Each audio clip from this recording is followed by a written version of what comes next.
Hello and welcome to Plywood Masters here at Boulder, UK in Preston in the UK. My name is Matt Groom and I'm joined by Leah Crane in the commentary box. Good morning, Leah. Hey, Matt, and hey, everyone at home. It is lovely to have you here, and it's lovely to be here in Preston for what is, well, feels to me anyway, one of the first big comps of the international season and domestic season here in the UK as well.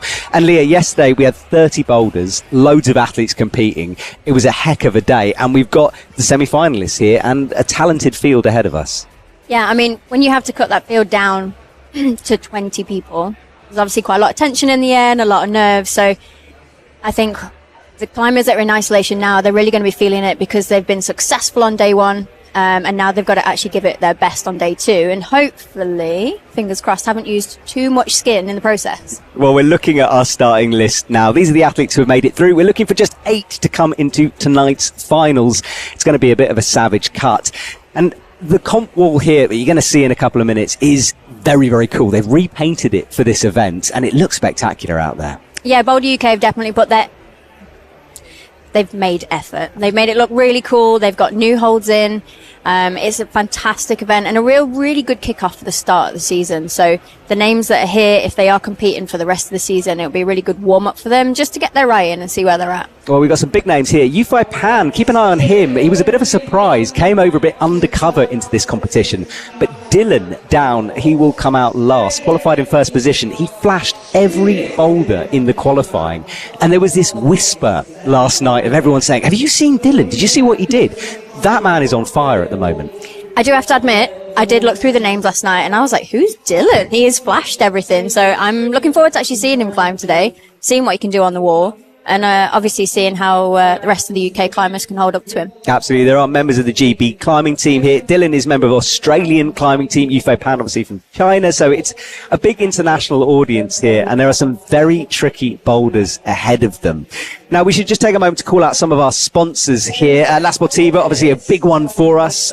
Neil Gresham has been in the house showing off the shoes. UKC, Lion Outdoors, Serious Climbing Distribution. They're our main ones. We've got a couple of others out there, including some exciting holds on the wall. And, you know, the holds are always something that everyone talks about at competitions. And I don't want to give too much away, but for the finals, there is the most crazy boulder I've ever seen in any competition, just to tease things a little bit. I do really like it though, when they might bring new things out or new shapes out, especially when the climbers haven't been on it before, because in my opinion, it kind of levels out that playing field. You don't know what it's going to be, especially if there's a bit of a go-y move. It's who's going to drop it and who's going to adapt in the moment. Absolutely. Well, that's ahead of us, and that is our comp wall. The audience have been coming in this morning. It's a bit chilly in here, which, I mean, Leah, look, you're an ex-athlete. You know what it's like. These conditions, probably good for the athletes, even though we're in down jackets here. Yeah, I mean, it's obviously we can sit here and complain it's cold, but ultimately it's nothing to do with us. It's to do with the climbers. Now, when things get going and everyone starts warming up and getting climbing, it can still get pretty warm in there. There's a lot of lighting going on in here. So as much as we can sit and think it's fresh, it might actually be sweaty conditions down on the blocks, especially someone who's coming out 20th. They are meant to be the strongest climber of qualification, but it's something to keep an eye on as the competition goes on, is actually the deterioration, if there is any, of the holds or the volumes themselves, and you might see that with people slipping or popping off. So we'll keep an eye out. Absolutely. We'll let you know what the conditions are in the building. We are looking at some of the boulders. Now, just if you're joining us and you have no idea about climbing, just to give you a brief rundown of the rules, it's pretty simple. You start at the bottom of a boulder, you finish at the top of the boulder, and about halfway through, or, well, depending on one of our boulder, at the top, there is a zone hold. The scoring will go through as we progress. But, Leah, I mean, it's pretty simple to understand, isn't it, really? Like you say, start at the bottom, get to the top. If only it was that simple in the process of a climber. There will be chasing zones, so zones will be really important for these climbers. We are kicking off the comp now, though, so fingers crossed everybody has a good time, and we'll see who ends up in the final. Exactly. It's all to play for now. We hope the athletes have recovered. They did have 30 boulders to climb yesterday, and this is Max Dalton out on stage, just brushing the boulder to make sure of it. 5 minutes on the clock. That's how long the athletes have to complete the boulder. If they are still on the wall when that clock runs down, they have to jump off and stop. And Max giving it a brush, which always makes me laugh because those boulders are definitely brushed pre-comp, especially for the first athlete on. Oh, it's such a psychological thing, though, and it's really important to feel good before you step off the floor. obviously all these competitors are chasing their flash attempt. And ideally, use as little goes as possible. That is the aim of the game, but it's a real mind changer. If you know it's clean, you can really attack. And first attempt there, he's looking like he's just sort of finding his way. Might be a test to go. And ideally, we'd see him progress into actually sticking this move and learning as he goes. And if he does fall off the top, can you repeat it again? Yeah, exactly. And these athletes won't see each other climb. So it's down to them out on the mats, into a press with that hand, dropping it, but closer that time. A little bit closer. Luckily, looked like he had a real power thumb going on there. I think he just really needs to engage his back and his shoulders a little bit more, maybe get two hands on there to block himself. But he needs a bit more commitment into this move. He needs to get up and in. Here we go. The double hand. Sliding down that black volume with the left foot. There's not a lot of grip on there. And no jib on the volume itself to stand on. No, so that has actually changed itself. There was a jib there yesterday. It's been changed to be harder because, well, everyone was too good yesterday by the sounds of it. So this move being quite intense in the first movement. Yes, he's concentrating on his upper body, but this is where he needs to still keep focus. He's smearing with his left foot. Tension needs to stay there. And he's got through the first section. Can he make it to the top so he actually doesn't have to repeat it? Yeah, and he's into the zone as well. So he's on the scoreboard here, launches up to the top. And that is a big move and a sort of almost a human flag. He's holding his left shoulder there. It is a physical one. Yeah, and again, wondering if people will try really hard to make it into semis. Obviously, Max is in 20th place. He might have given it his all yesterday. The palm, that does look like a palm down move. So you'll see a lot of chalk on top of that volume where he'll need to flick the right hand into a palm down and create a bridge between both of his hands. If he's hurting, that is not the move that you want to do. So let's see if he can push through. Yeah, holding both shoulders now as well. So it's all going on for Max out there. And if you want to say hello to us, we are live on TNL Sports. There's a chat going on, so do say hello. We're keeping an eye on it. If you've got any questions for Leah Crane next to me, she is a, ex-professional athlete. She really knows her stuff. So any questions you have, do send it along on that chat. And Max here with just under 2 minutes to go is struggling on these first couple of moves. Yeah, I'm really feeling for Max. He's grabbing his shoulders a lot. Obviously, when you're in pain and you're trying to do a climb, you're also trying to rest in between attempts. It's quite a powerful first move, but you're sometimes aware that everyone's watching at you. Obviously, Max at the moment is out on his own. We have a few less women through to the semi-final. So he knows all eyes are on him. It's interesting he's holding his shoulders as well, because I had a little play on the quali blocks and everyone was talking about how shouldery they were. There were a lot of pressy moves. It was quite a physical set. So it's interesting that immediately he started to struggle with that.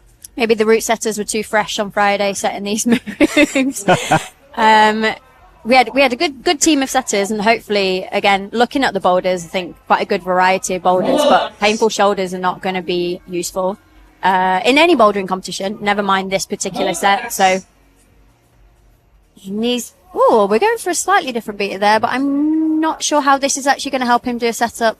There we go. Yeah, he was a bit low, wasn't he, in that undercling? He needs to pull super high down into the palm. And he's low on that black top. Is it cheetah holder volume up there? I can't quite see. But yeah, just a bit low on it that time. And 39 seconds to go. He's going to have one last go at this. Unless he walks away, which he might.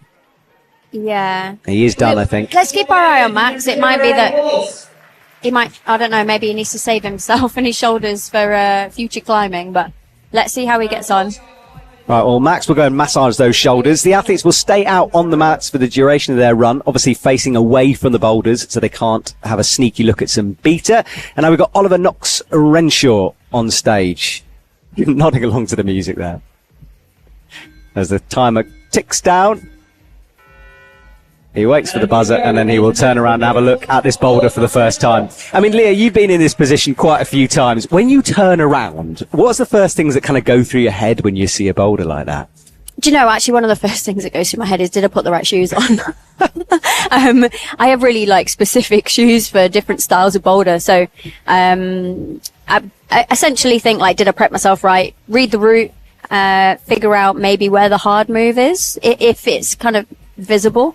But knowing, for example, that this first move is quite dynamic. So you'll see the climbers that attack it straight away that are, bit more mentally prepared to give it everything in the first go. Obviously the first two climbers dropped the first move a couple of times.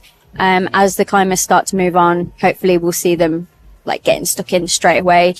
They've done their warm up properly. They're feeling sharp, mentally, physically ready to go. Absolutely. Well, he's in this time. Oliver into the zone. He'll get the points for that. He's looking smooth, Oliver. He looks quite calm and composed. And straight up, really high into that left shoulder so he gets his right arm straight. It means that his weight can actually go down into the palm to support him and get his feet up. Got a match, Easy though. top. It does, in control. And this is interesting because chatting to the setters before we began, they did say boulder number one is sort of like an easier introduction to this set. So we are expecting lots of tops on that. So Oliver, I'd imagine the setters will be breathing a sigh of relief down there somewhere. I mean, it's always nice to know that every boulder, if it does, like, gets topped. That's always the aim. Like, every boulder gets topped. There's some names on this list that I actually don't know. So it'd be really interesting to see if there are any dark horses in the group. Like you said, if this climb is one of the easier ones, maybe we'll see a few tops. But that first move is probably going to start separating people by splitting people off if they're not ready, or equally, if they're feeling a little bit nervous and they have a bit of a fumble. That's something that I definitely kind of fell victim to back when I was competing, is like, right, I could do this block. I know I can. I know the moves. And I just sort of fluff it, for want of a better word.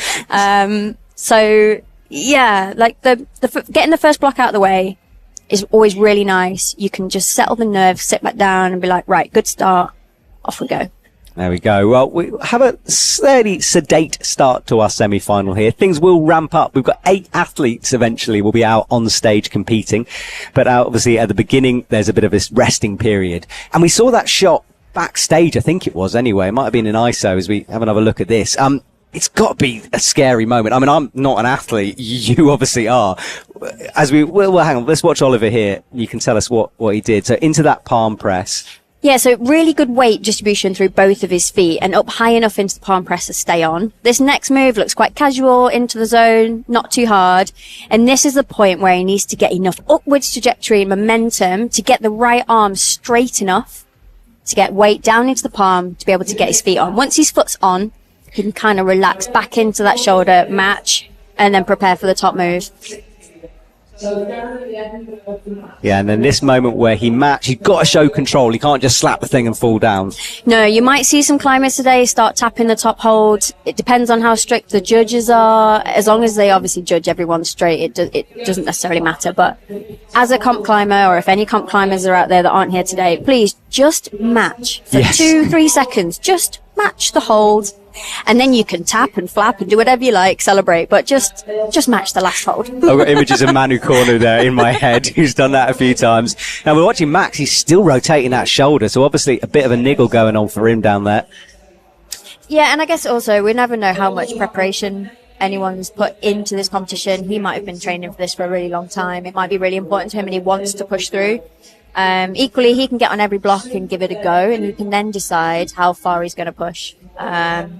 When you see a climber climbing in pain, you know, it's easy to sit back and say, like, save yourself. There'll be more competitions, you can rehab. But when you're in the moment, you really want to give it your all. So stepping back is a really hard thing to do. We'll see how he gets on with the rest of the boulders, but it starts to get pretty physical now. Yeah, absolutely. Well, we've got 37 seconds left until the next athlete comes out onto the stage. You just got a glimpse of one of our photographers walking around on top of the wall. You can check it out on the Boulder UK Instagram page. And now this is this sort of isolation area, waiting area anyway.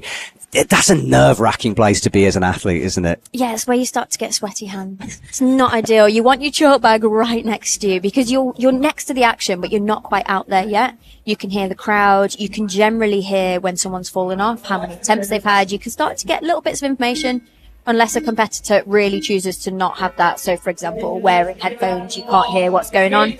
I personally wanted to know a little bit of information, so I'd always be listening and trying to figure out how many attempts someone had had. Okay. Well, the waiting period is over. Felix Watson-Evans is out on boulder 1, and then Max is out on boulder number 2. So I have to wait and see if those shoulders are a little bit rested. That's boulder number 2. And look, you said it when you saw this one. I said it as well. Well, talk about that in a sec, because right now we're on boulder 1.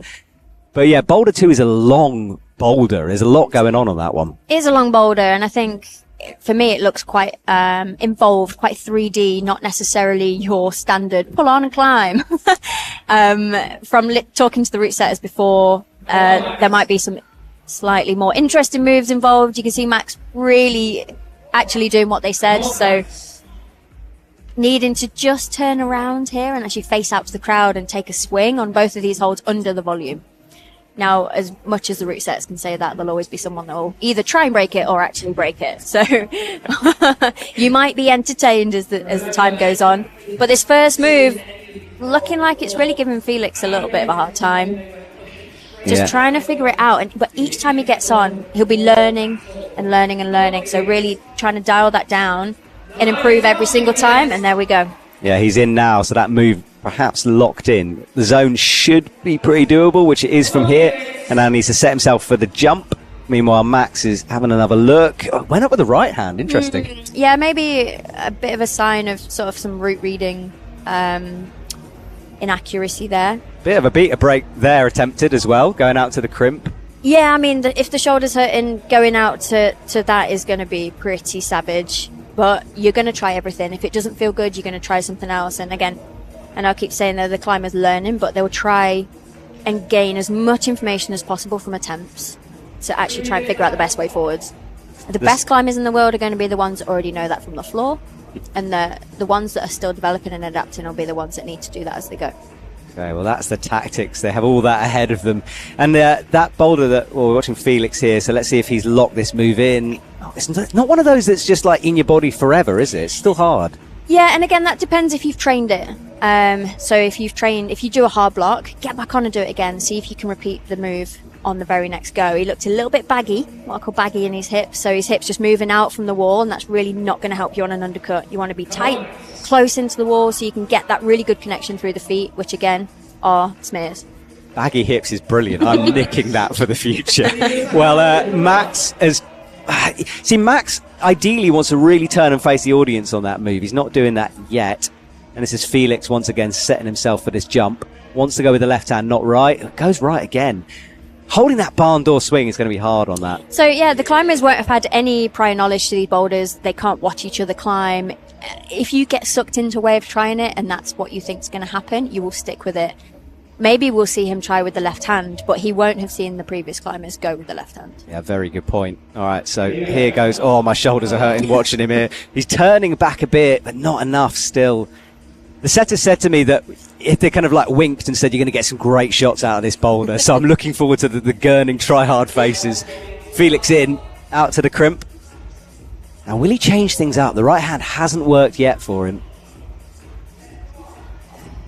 It did look like he was about to load the right hand a lot more. That might have been a go that he was going to go with the other hand, but the lapse in concentration, foot pop, off you get. Yeah, exactly. And with a minute 15, he's going to have to change things up as well. So maybe a time to move for Felix. Max is struggling.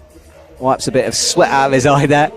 You can see Oliver Knox is currently in the lead. He's the only one to top a boulder so far. That's indicated by the full blue box. Half a blue box for a zone hold.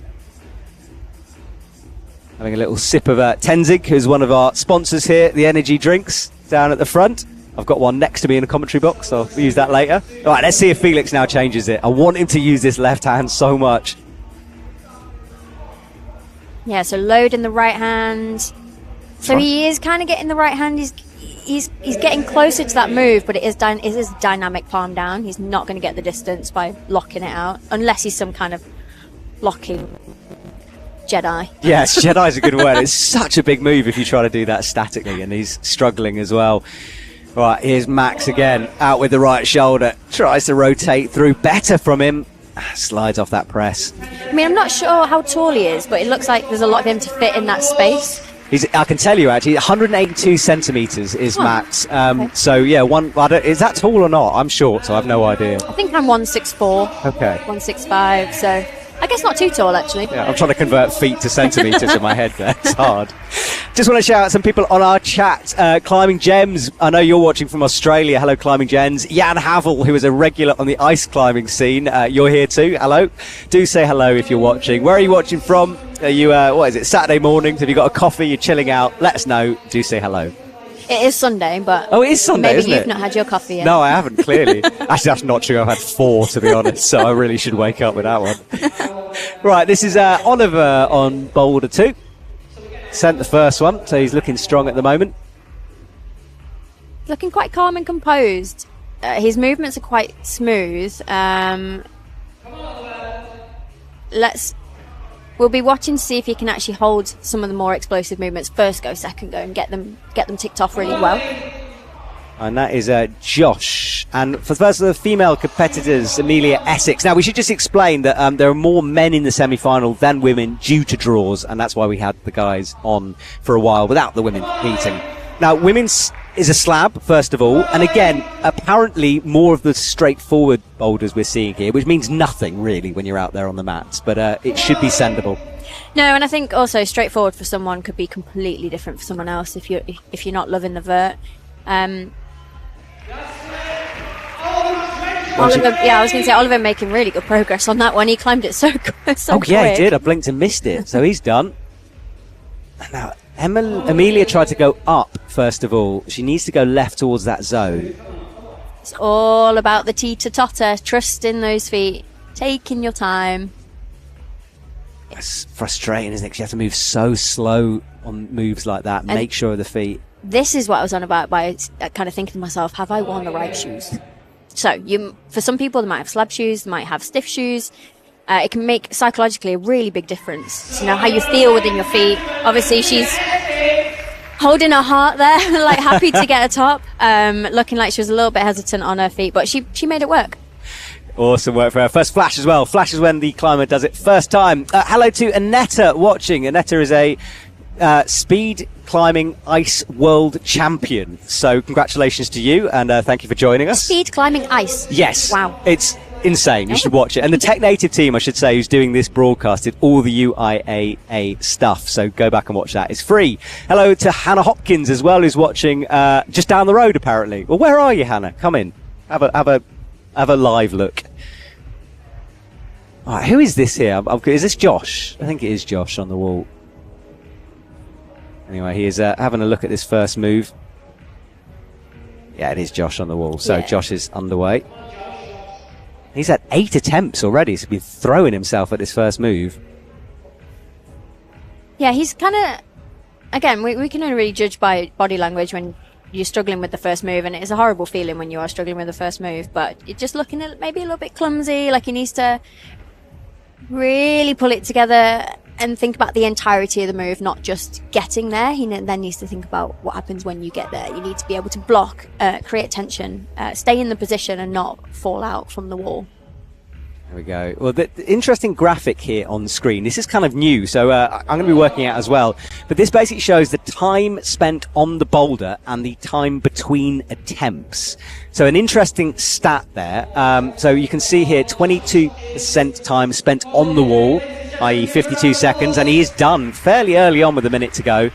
And with 11 attempts on that first move, it was a battle for him. It was a bit of a battle, but I guess you could say as it was the first move, and it's all about learning it, having more goes is going to give you that information to learn it and get through it. If you kind of have a go and then have a rest, that's not going to give you much time to learn. So like smashing those goes out would be really beneficial if you're not necessarily understanding the move, as long as it's not super powerful, because you do have another 3 blocks to complete, hopefully. Exactly. All right, well, Josh sits down. And he has a moment to think about it. Let's watch a replay. This was Amelia's flash. Set herself up for this jump. Took a while. That right foot is terrible. Up underneath. Left foot smearing and then easily into the top. The setter said the word terrifying top move to me. And you could see when she grabbed the heart, it was a scary one. I guess it is slightly terrifying with a big horizontal volume underneath you, and you're not knowing whether your foot's going to pop. I'm sure we've all been there with a shin or a chin on the unfortunate end of a foot pop. But chin? Have you hit your chin before? I have, yeah. I've had some interesting scrapes throughout my time. But really good sort of reactive right palm there to stop the barn door on the top move. Whether she knew she was doing that or not, who knows? But it was actually, I think, quite necessary in order for her to secure that top hold. Yeah, it was a great flash from her. Ruth Hardy is up next for the women. And then for the men, we've got Luke Murphy on for the men, just brushing those holds. And we're moving down. We get to see men's 3 for the first time now, I think, as well. So Luke's definitely done a lot of competitions himself, probably more so back when he was a little bit younger, but it's really cool to see him still going. And Ruth will also know that Amelia did flash that block, so the pressure's on her a little bit to come out and see if she can match that attempt. Yeah, she's confidently into the first couple of moves here. Working that left foot across, very low on that volume as well. Yeah, so having her feet low, quite to the edge, will give her more room to lean in. Obviously, she's got some volumes in her chest, so she'll want as much space as possible, but making really smooth, constant process up this block. And we should just point out on the main screen, he's been called off there because of a starting position, so the judges are looking for a control position at the beginning, and they will be called off as a flash as well. That's 2 out of 2 for the women. That's a strong start for them. Good smiles all around, obviously not for Luke Murphy. There's me saying he's done quite a few comps and then he's been the first one to be pulled off the wall. So it's probably, there are 2 yellow bits of tape on the bottom foothold. So my guess is that he will have tapped 1 and then put his foot too high. Okay. But nevertheless, on his way, put that behind him. That is Max on Boulder 3. Briefly we caught him. This is Luke now getting set for the jump. Oh, nearly actually keeping his foot on. Will that help him? I don't know. I think that'll actually drop him too low. I think if he can hold that, that'll be really strong. But in order to full commit, I think it'll actually make his weight more evenly distributed between his hands. And therefore, weirdly, with your feet off, be easier. Okay, well, Boulder number 3 there has got the worst zone hold I think I've ever seen in my life. It's like this outdoor styly, weird, like crinkly surface. But we'll see more of that later on. All right, now pressing in, I think that's Josh as he falls. I'm going to say, meanwhile, back in Shoulder City, everyone. I love that. We're still yet to see anyone actually move through this part. All right, well, Max goes again, reaches up. He's struggling on the first couple of moves here. Yeah, so when I looked through the problems earlier, I tried to sort of name them, and that one was snatchy power. So just having to really move quite quick in between the holds. It's quite powerful. Your feet might cut, and your contact strength definitely needs to be there in order to... Oh, wow. I mean, I see his thinking there, but I'm not sure that's going to work. I was going to say that one stopped me in my sentence then. Yeah. But again, it's really nice to see people thinking of things out the box, because you don't know what these route setters have actually decided that they're going to try and make these climbers do. And showing a little bit of creativity might actually one day get you through something that you didn't think was possible. I mean, we've seen it so many times in comps when an athlete does something bizarre and it works out somehow. So yeah, definitely worth a try. All right, Luke goes again. Is he going to try static? Bit more of a boost and hits it well. And look how stretched out he is, though. So he can hit it static, but it does mean that there's not as much weight on his right palm. So then getting your feet up, you can't really bounce out of that position because he's in full extension. Getting your feet up there is going to be really powerful. I just want him to pop, even if it's just 2 inches, because I think it would really help him. But he's in control. I'm sure he knows what he's doing. Let's hope so. Fingers crossed. All right, Shoulder City. Have you got names for all the boulders? Well, I'll probably just come up with a few lyrisms as we go. Please do. Please do. Well, this is Shoulder City. It's now locked in, so that's what we're calling it. Oh, it is so shouldery, isn't it? Yeah, and again, if you're sort of struggling a little bit with any shoulder impingement, as a lot of climbers are, or shoulder flexibility, moving around in that range of movement is going to be really actually quite painful, but also quite techy. So really, depending on where you put your palm on that volume, even if it's a centimetre or 2, left, right, up, down, if it's not right in the place for you, it's going to feel absolutely impossible. Agreed. All right, well, this is Max once more on our main screen. He launches into these crimpy first moves. They're kind of slopey crimps, though. Out he goes and falls again. Yeah, you can just start to see how bad that right hand is. Luke Murphy, are you going to pop? Please pop. Go on, give it a pop. Nope, still not popping. He's not listening to you. We need to go and shout. Max again has a look up at the clock, but frustration on his face there. And Luke again, he's got 15 seconds. He's still going. Right, come on, listen to Leah. Pop. This is your moment. 9 seconds to go. Pop into the palm. Pop and palm. Not for Luke. You can see just a little bit of frustration there. He knows he should have done that, or been able to do it, could have done it. But nevertheless, we move on. So he needs to put that behind him. Forget about it. and move on to the next 3 blocks. If he stays and lingers on that, it could affect his next performance. Yeah, okay. Well, Oliver is brushing boulder number 3, and Catherine McDougall has come on for the women on boulder number 1. Now, this is something that Shauna Coxey has talked to me a lot about, which is that when you know that people are flashing boulders, there's 2 ways of thinking about it. Either you think, cool, it's doable, great, or it plays with your head and you think, now I've got to flash it. It can go both ways. It can go both ways. I think it depends how you're sort of built mentally, and I think it also depends on who the climber is in front of you, what you might know about them. Ultimately, though, I know these climbers are here and they'll be put on a scoring system, a scoreboard, but it's you and the wall. So you can think about what the person has done in front of you. However, you're not in control of that. So as much as you can just, again, put that behind you, concentrate on the climb in front of you. That's the only thing you're in control of. Okay, fair enough. Well, Oliver is doing well on boulder number 3. He's on that nasty zone hold I was talking about. Catherine is 1 move away, the scary one at the top. She sets herself, she's eyeing it up, goes with left hand, matches, kicks right, and that's a good top from her. Another flash. Another flash. Catherine is one of the taller competitors, so she looked quite near that hold, but it was great that she matched it. But that foot pop there must have been heartbreaking. One hand on the top hold. And we're seeing women's number 2 for the first time. And just to let you know, we're trying to keep track of names and everyone. There's a lot going on screen here, so we will do our best. That is Christy Forward on boulder number 1 for the men. It goes right hand again. Interesting. I kind of want someone to make that work now. I've seen it happen a few times. Yeah, and I don't think it would be too far out the realms possibility. Obviously, I would not be able to climb this myself, but I think it would be possible. I guess it just depends if the climbers have seen the palm chalk. So again, you can have clues that are on the wall, whether it's black foot marks from rubber or whether it's chalk from palms or thumbs. It'll be those climbers that have got that experience to see if they can pick up the clues on the wall and still make it work for their style of climbing.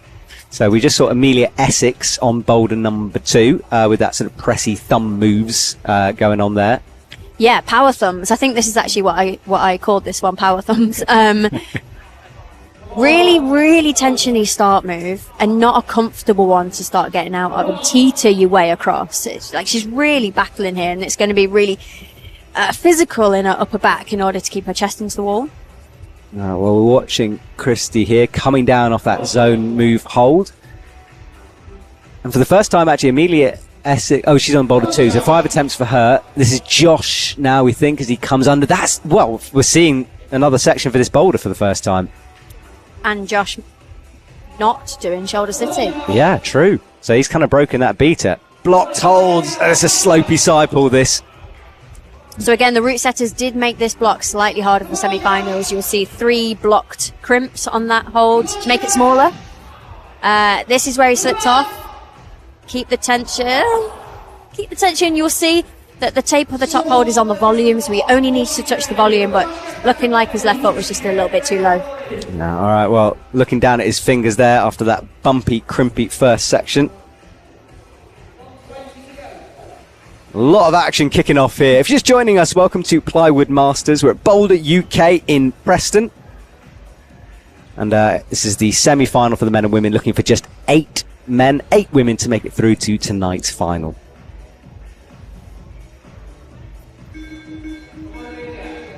You'll see quite a lot of the climbers stood around on the mats.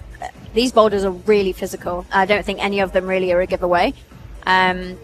They'll need to really, if they've learnt the move, they would need to really take their time in between to recoup some energy to get back on the wall.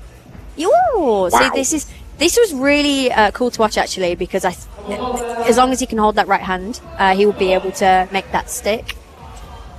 This is Oliver Knox. Our scoreboard, by the way, is really detailed. I'm loving this. You can see the M3 next to the name of Oliver. That's the boulder he's climbing currently, so it gives us an idea and you an idea back at home as well who we're watching here. So M1, this is Christy again, and now I want to see if he does this wild kick. So now it'll be next go. Is he going to stick with the foot 8 kick? seconds left. Oh, he's done. So he kind of had that heartbreaking, but he's probably worked it out, but he's got to leave. That has got to be such a... When you know that maybe you've misread a boulder, you get it with 10 seconds to go. It's got to drive you crazy. It's just so disheartening. Obviously, he's had his hand on the top hold a couple of times there.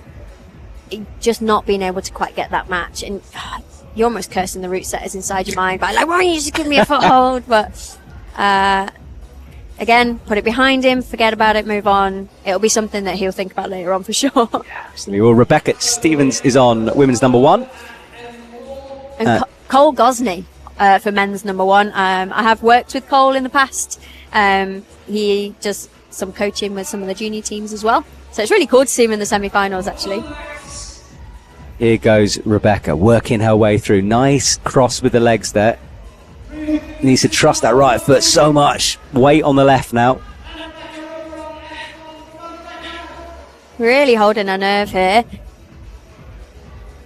Ruth making good progress on block 2. We missed the start.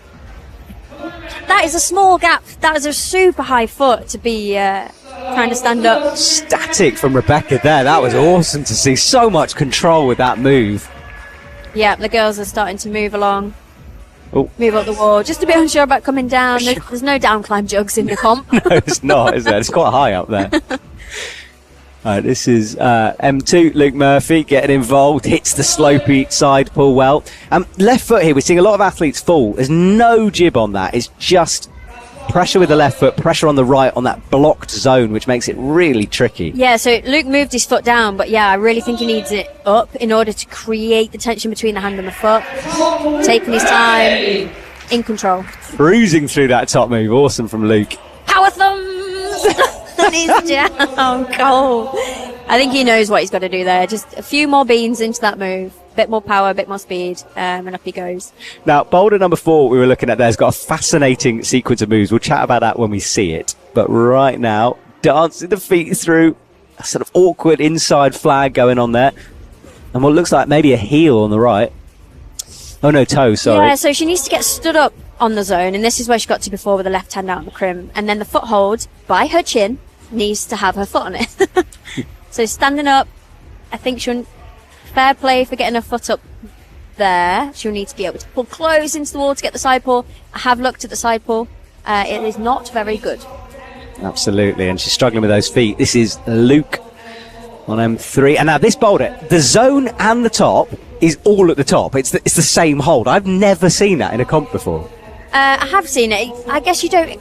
It doesn't happen very often, but ultimately, when there's not many holds on the wall, you don't really have a lot of choice. Yeah. Unless you put the zone as the first move, but they obviously decided to put it as the last one. I did say to the route setters, is this 2-move wonder? But they looked at me as if to say, it's a few more moves than that. So even though it looks quite simple, it's not necessarily as simple as it looks. He needs to be careful with that right foot on the black tape. Oh, yeah, it's drifting towards it, isn't it? Yeah, the judges are having a look. He hasn't been called off it yet. Tries a heel underneath, and it's getting your left foot where your hand is really awkward in that position. Yeah, you did see him just bump his hand back down to the undercut. If he's flexible enough to whip his toe round his foot, we'll wait to see if he can do that.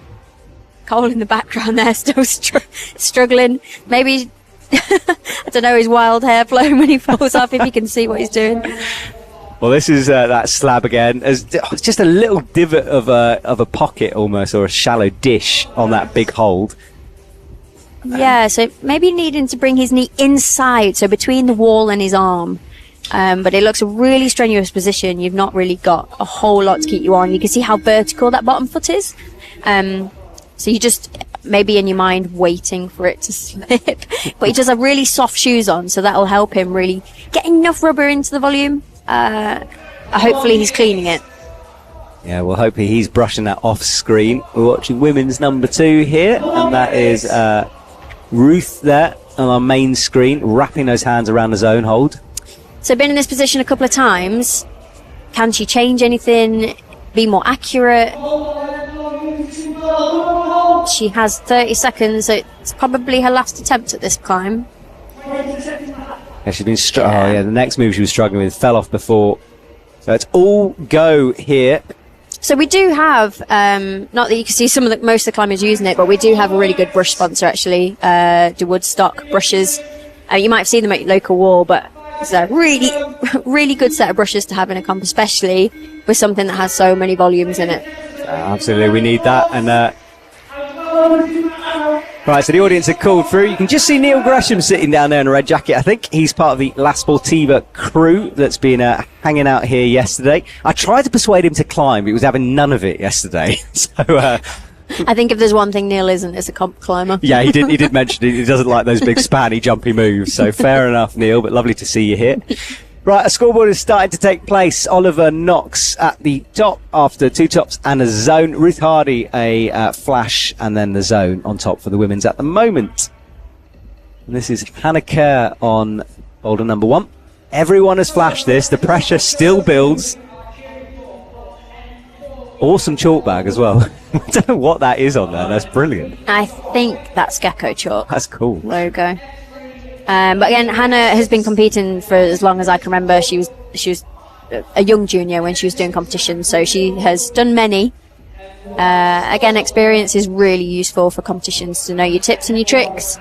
But it doesn't mean that it's going to get you up a block. So getting the first block, especially when it's a slab, out the way, getting those nerves finished is great. I think being back when I was comp climbing, I kind of wish though sometimes the slab was last, but mainly because my power endurance wasn't fantastic. So when you have the overhangs last, it's a struggle. But she's topped that slab. She's kept the pace with the flash and moving her up currently into 3rd place. Oh, look, she's got that left foot up. This is the move we saw people struggle on before. Face right against that wall as she tries to creep up. Fantastic leg strength, actually. She's obviously been doing her pistol squats. Yeah. Like I say, it's not something you often see climbers train, yet they're having to with this new style of boulders, you know, that leg strength. Yeah, I don't think there's actually anything that you can be a little bit weak in now. You can't be sort of all based on just your fingers, just your upper body. You need to be everything. You need to be able to stand up on one leg. You need to be able to jump really far, be able to do coordination, slab. If you really want to go far in competition, there's not really a leaf that you can leave unturned. There we go. Sol gets sideways there. Awesome move. Held that human flag well. Really good extension into his right arm. I think that's the real key point there is if you can get your shoulder close to the wall and your right arm straight, you can build that connection. Great from him. That's really good. I'm trying to see if that is... No, 4 goes. So the quick send, though, of that boulder. Only Oliver doing it faster. Well, that was the second top of the boulder. Yeah. So it's really nice, actually, to see some... maybe hopefully some more tops coming through on that one. Look at this as well on boulder number 2. Christy kind of breaking that beater, almost making it work as well. Almost making it work, but that swing is going to be really, really big, especially as the route setter said that it's actually built to be facing out towards the audience. So I don't think we've seen anyone actually do it that way yet. So a beater breaker there. Right, and we saw boulder number 4. Got a good left foot up here. Now on women's 2, this is Catherine McDougall. Into that power thumb move. I always call it a thumb scrag, and I was told it was a very weird thing to say. A thumb scrag? Yeah, that's what I was always told. Or thunder cling, that was the other one. There's a few kicking around. All right, let's see if she can bring this left foot up. It's so good. She makes that look incredibly easy, but it's a difficult move. Yeah, great flexibility for sure. And then, again, having the power to stand out of it. If she can just keep herself in and not wobble. Don't get last move fever. There we go. Just concentrate on the body position. Oh, now that's going to be interesting. Is that control? I'm not sure that was enough control. If I was judging that, Matt, unfortunately, that would not be a top. No, I don't think so either. Well, she'll have to go again, probably. We'll see. Ooh, almost overbalancing there into the next climber. Yeah, she is going again, so not counted. Which has got to be, again, I mean, you said that last move, jitters. You know, she was so close to topping it and falling. It's really being able to concentrate on the body position you need and not going to the top hold is really important. Mainly because as soon as you start thinking about the hold, your body will just do whatever it likes. Yeah. Generally work against you, not with you. As mine generally does, yeah. Now look at this starting position. She's trying something new there that's unique. And look, this is the foot I was saying. He opened his body up, leaning way to the right in order to do that, but peels off backwards. So he's chalking up though, so it looks like he's maybe learned something there and getting back on. Well, it's a 2-move wonder. 14 seconds should be easy for him. This is Oliver. I joke, of course. Oliver rocking up. Here we go. Oh. Fingers on, head in his hands. Again, it's a slab, but it looks super powerful, especially in the upper body and your shoulder girdle, being able to really push over that foot. Just coming out from the wall there. And he was close to being awarded the zone as well, because you've got to move on that zone. You can't just touch it like he did. Did you have to use it? Yeah, use it. Yeah, which I guess opens up a line for debate. But again, as long as the judge is fair with everyone and holds a strong line in their decision making, then it doesn't matter. It's down to the judge. That is true. All right, judges, no pressure. All right, moving off now on M1 is Luca. He's got the snazzy shorts on from Alex Waterhouse. I was about to say, I've got a pair of them in my cupboard that I love wearing. Why are they in your cupboard? Well, because I can't currently wear it. It's too cold in here, so I've got jeans on. Otherwise, they're on all the time. I'll give of course. All right, back on the slab for women's 1. Also, women's 3, we just saw a quick snippet there. That's your power block. So this is the one where full power needs to come out in order to hold those pinches, and on a very overhanging wall, a very stark contrast to women's 1. Getting the slab out the way is great, but knowing that power block is coming, you really need to preserve your energy and preserve your power. The fitter of the climbers there, you'll be able to see them moving through that section with ease, but by no means is it an easy block. Okay, well, that's what they have to do. We've got a top from Joe. Awesome from Jo Neem. She is looking great at the moment. Like, I've watched her for a long time in competitions, and like at the moment she looks fit, she looks strong, and very confident out there. Yeah, and I think climbing is a weird one, isn't it? Because you can look at a lot of people and think they look fit, they look strong, they look this and they look that, and actually you really don't know what's going on inside mentally, physically. They might be, you know, being quiet about an injury, or they might be feeling the strongest they've ever felt in their life, and the story comes out when they're on the wall. And that's what I kind of love about climbing, is that you don't know what's going to happen until you leave the floor. Absolutely. It's so exciting, isn't it? Well, Luca here is into the top, should make it, and it does. Awesome top from him. Congratulations. And Luca's getting support from Sasha Coppin online, who's cheering, well, a few, and Luke as well cheering for him. So do send your appreciation on YouTube, because the athletes will pick it up, I'm sure, psychologically. Rebecca is into the zone. Feet low here. She's obviously trusting that right toe, ideally getting her feet up, really being able to turn her right hand into an undercut. Here we go. Flicks that right hand. There's nothing up there. Tries to reach for something on the left. Brings the right foot through into the side pull. Oh, she's trying to work this out. Yeah, you can really tell that she's thinking about this as she goes. Maybe it doesn't line up or feel how it did on the wall when she was thinking how it would when stood on the mat. Which is always actually really annoying when you have to make it up on the spot. You're like, damn it, I thought it was going to be like this. And again, the climbers that can pivot, move, change in the moment, maybe they've had a bit more experience in competitions with just being able to climb how they feel, will start to show on some of these slightly more techie climbs, maybe. Totally agree. All right, well, we're looking at the slab again. He came close to that black line again with that left foot. I think he saved it, though. And that's your long-haired friend there, Cole, on... what did you call it? Shoulder City. Oh, a thumb in that dish. That's brutal. Doesn't work, but love to see that. For such a simple-looking block, it definitely seems a little bit complicated. That M4, if I was looking at these boulders, it's the one I would just walk away from, not even attempt. It looks horrendous to me. If you are wondering who set the not many hold slab, that was a Max climb. A Max special. Max is apparently a particularly light slab. Apparently it was harder as well, and Max was the only one who could do it, and they made him rein it in a little bit, which is fair enough. Rebecca up again towards that zone hold now. Yeah, so hopefully being able to turn these moves into a few less. She's done it before, she's learnt them, spend less time in that position. She's got to 34 seconds. This could be her last attempt. So has she learned from that? Trying to find that left foot. Wants her right foot in now. It's back and forth. Bobbles with the right. She's still on the wall, though. And comes down in 20 seconds. I'm not sure that's going to be enough. And no, she says goodbye. Cole, back on. One last try. Go on, Cole. Always with a smile, though. He's enjoying himself. I'm cheering for Cole now just because of what you said about the hair. I love it. He's going to get timed out here on Boulder 4. Yeah. Get down. There we go. Yeah, there's no turnaround time in this, so he has got to get off the wall quick. He does. It's hard to let those climbs go when you do unlock it and you start making progress, and then you hear the beeper, and it's a sad time in your mind. I just want to say a big thank you for Tech Native right now. Loving these graphics, and so are people on the chat as well. It's brilliant. Excellent breakdown of the boulders here. Right, this is women's 4, which we'll get a look at in a sec. And on M3, this is Christy.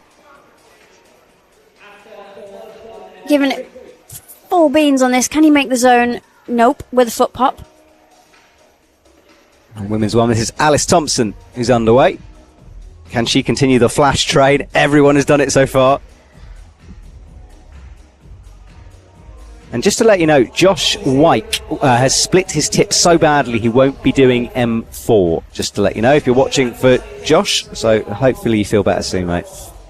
And that'll also be down to a bit of a sort of health safety thing. If he has split and he is bleeding, that's not, you won't be able to continue climbing unless you can tape it up so that blood doesn't go on the wall. We don't want to be spreading that around. Yeah, which makes you realise how bad that tip must be split then in that case if you can't tape it up. So. There was a lot of blocks yesterday, and I guess there's a fine line between using too much skin that you can't carry on competing. Yes, and still trying to get into a semi-final is a hard one. Launching left, trying to set up a 1-2 move there. So women's 4 looks a little bit stranded in that move. It's not a big hold, but again, working away, trying to figure it out. Well, it's all go. We said things would ramp up. I think we've got 8 athletes now on the stage, so we'll be flicking between everyone, trying to get all the action, pressing in. That move is brutal, isn't it, for the men? Yeah, I mean, I wouldn't be enjoying that one personally. No, absolutely. But really good speed on men's 1 for the first move. Can he unlock the palm? Has he seen it? Will he commit to it?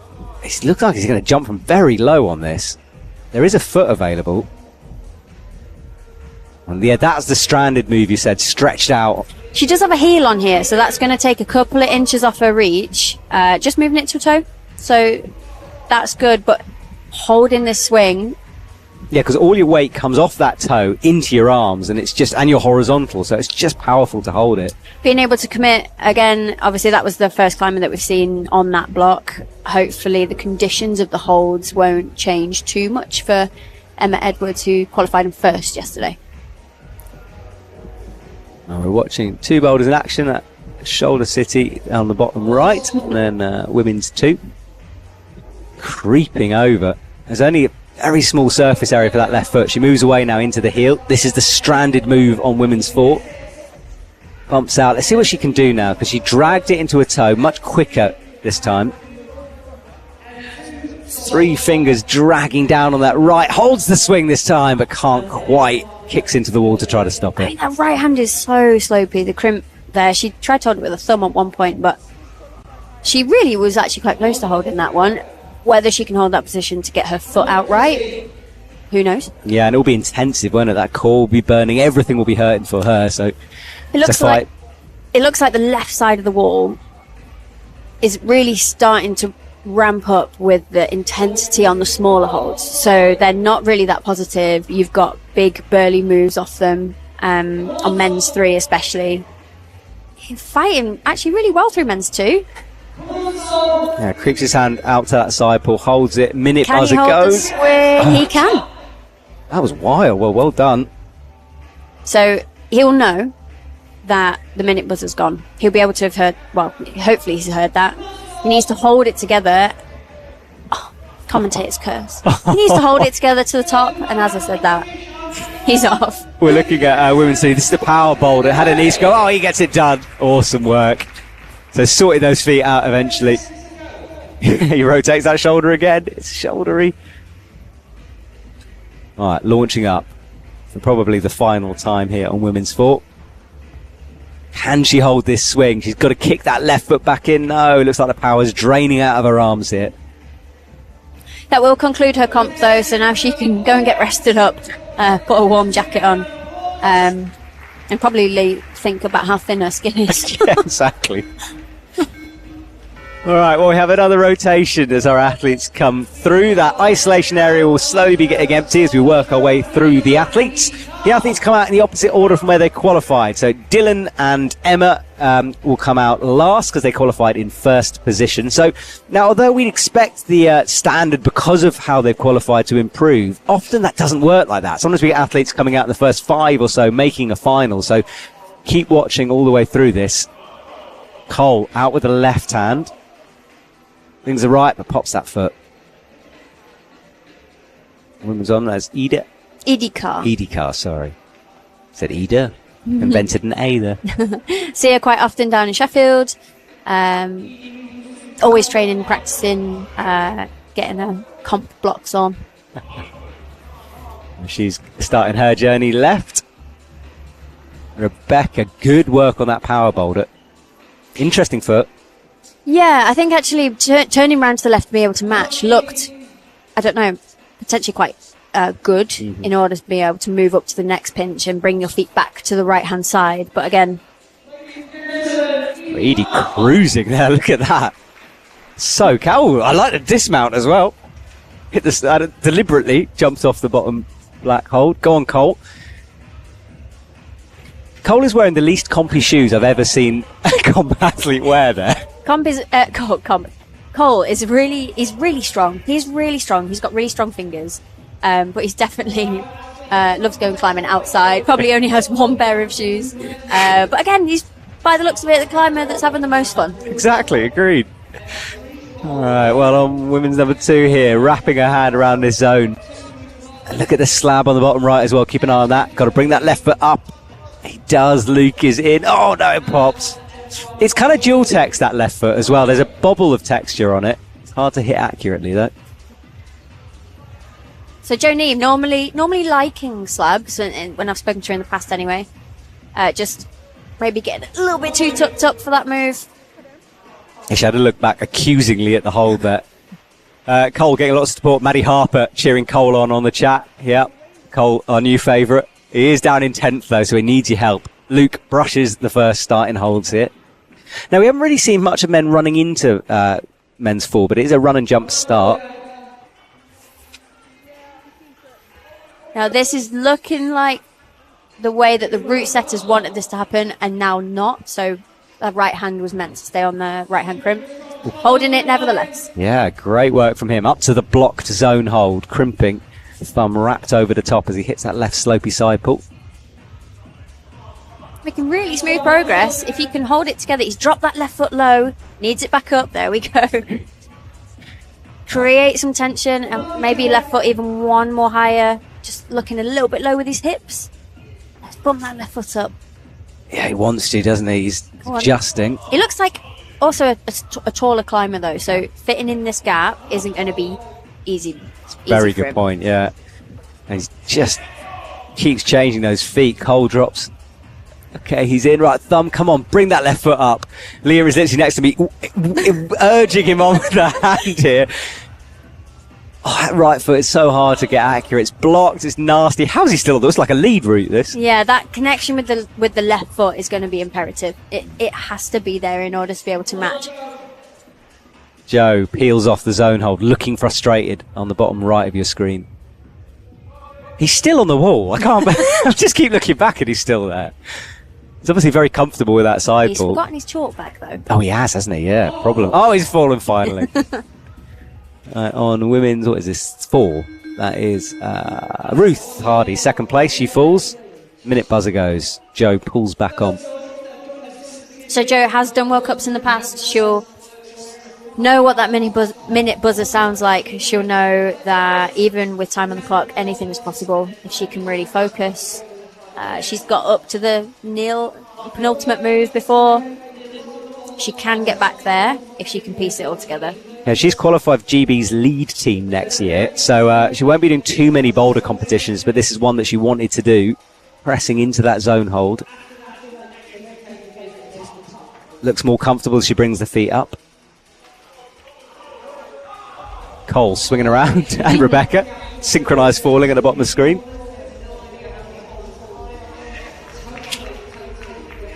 Jo really hugging that volume now. So involving with all her body. 5 seconds. Could it be a buzzer beater? She's going to have to... Oh, that is. She's in. Yeah. The buzzer looked like it went early there, which was a bit odd, but I think it was just the delay. It might have been a delay on the time on our screen. Yeah, in real time. Again, we'll wait for the score sheet to see if the judge gave her that. And what was going on in the corner then was Ruth actually did get the bonus on the last block, so that'll really be really important for her to bump her up that scoreboard. Yeah, the women's so far is fairly low scoring. A couple of the guys have topped. I mean, obviously Luke Oliver getting 2. But yeah, all round fairly low scoring so far. I mean, for the competition itself, and especially for the route setters, that's not necessarily a bad thing. No. Obviously, it's not nice when people don't top the boulders for them, but in terms of the competitors, the stronger competitors are meant to come out later. If you get everybody topping too soon, it starts to be a little bit nerve-wracking that you're not going to get those splits. So we don't want it undercooked, do we? And separation is what we really care about, and we are seeing that in spades. So well done, setters. So Izzy Bridgens making her way across this slab. She's recently recovered from finger injury, so hopefully she's back to full form and fully recovered from that. Finger injuries are hard, isn't it? There's not really a whole lot you can do. Seeing her climb with one hand in a glove and one hand climbing, she obviously wanted to do something to keep her mind going. Tops the first block with ease, keeps the flash going. Yeah, she's cruising through there. All right, well, she'll go and rest. This is M3. We're seeing Sol up to this horrible slopey crimp, brings the thumb in as well underneath, now wraps it over the top in a close crimp, slaps left but drops it. Catherine securing the bonus. I think it looks quite powerful but quite techy, this boulder. Really getting in, you need to be able to get into the right position. Again, Catherine's quite a tall climber, so her being able to fit into those shapes will be potentially a little bit harder for her than some of the other smaller climbers, but I always say you've got to use what you've got. Absolutely. All right, well, the athletes out in action having a little chat on that slab. You can see the cut-off line, by the way, on the left of your screen. We're looking for just the top 8. Do expect that leaderboard to change around, though. Oh, that's powerful. Powerful thumbs. Powerful thumbs, indeed. Yeah, that pinch strength. The pinch block, this is one that's going to really pump you out. So especially for the first couple of moves. They're slopey, but they're pinchy. And fighting through those... the pinches and moving into the undercut, if you can then get to the top, what you really don't want to be doing is falling off the top move. So you have to do it again. Absolutely. All right. Oh, big move. Oh, that's a spectacular fall out of the camera. I hope he's okay. And there's that powerful thumbs again. Both those climbers turning away like, oh, what have they done? I love it when we can see the sort of emotions going on screen. It's brilliant. If you're on the chat, don't go quiet on me. Say hello. What are you doing out there? Where are you watching from? Who are you supporting? Do let us know. We are watching. And any questions, of course, to Leah Crane. She is right next to me, waiting for your questions. Oh, it's all go here, up into the thumbs on women's too. That's not Jo.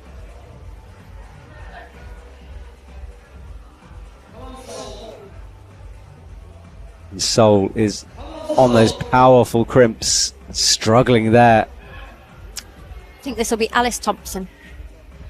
Yeah, Alice, I think she's a route setter here, or certainly a route setter, and does a lot of outdoor climbing.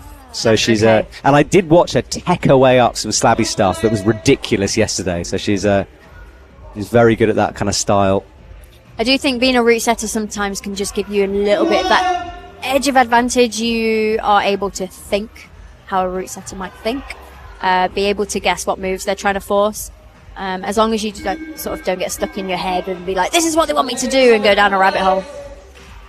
Oh, she's wrestling with this boulder again. Less than a minute and falls.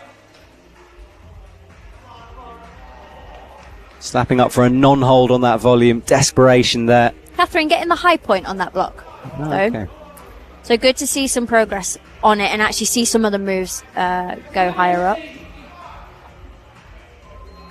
I think that's Christy on M4. That left foot is a nightmare of a hold.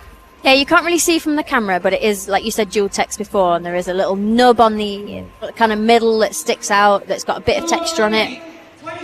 A little error in a foot placement, and you'll be, well, like we just saw, you'll be off. Yeah, exactly. Popped off there.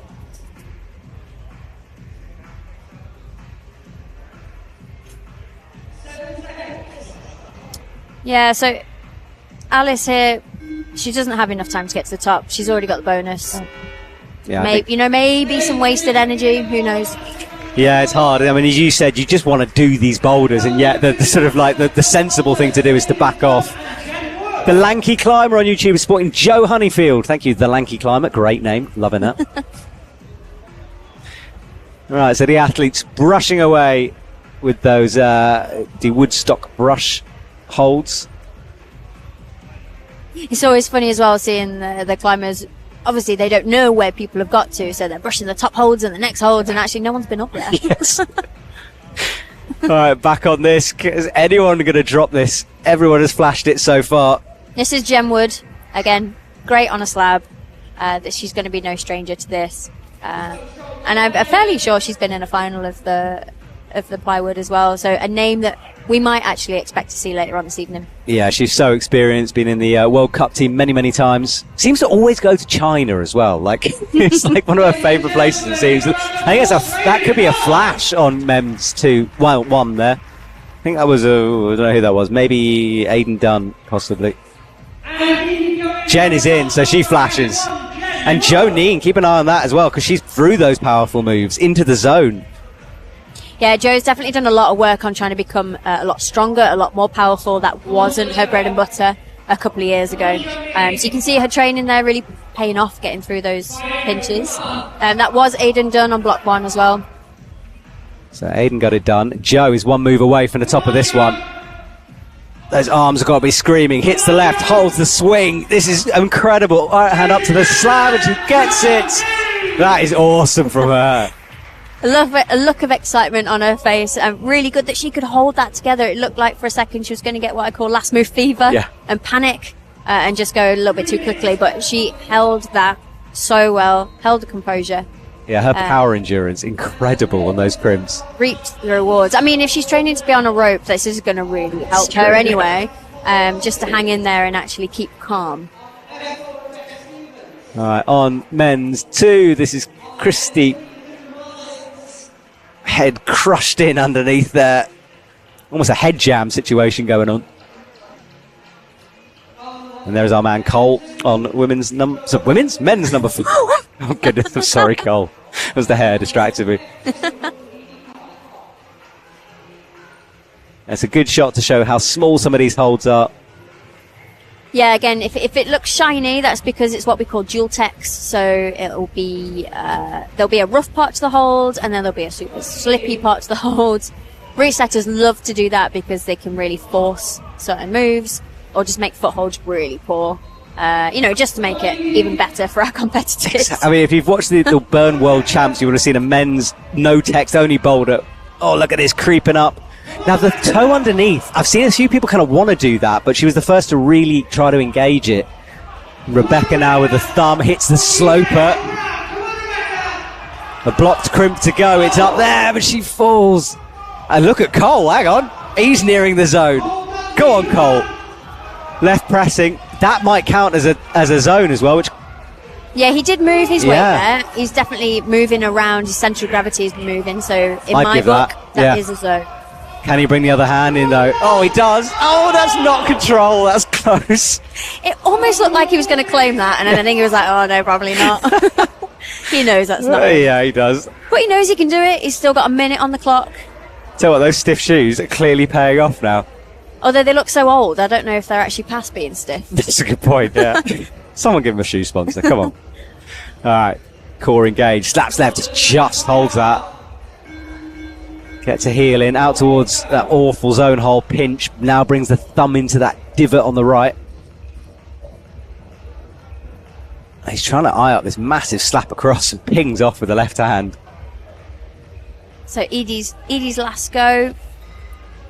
Again, just getting into the pistol squat. Like you said, she went for the toe hook. The thing that makes her body do, though, is that pushes her hips out from the wall. The holds are not good enough for you to be fighting going backwards. So if she can concentrate on the body position against the wall, not the move itself, just stand up, stay in close. There's enough space there to be able to just stand. Her hips came out, just still trying to get that toe hook in. Big fall from Rebecca again. She got close a few times now. Oh, missed it a few. Well held. Very well held there. Cole with a big smile on his face with 5 seconds to go. He couldn't get it done.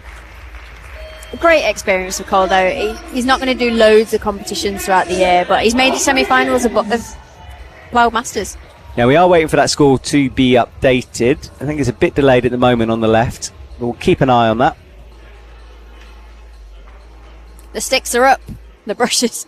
I love those shots. It's brilliant. Everyone's scrubbing away.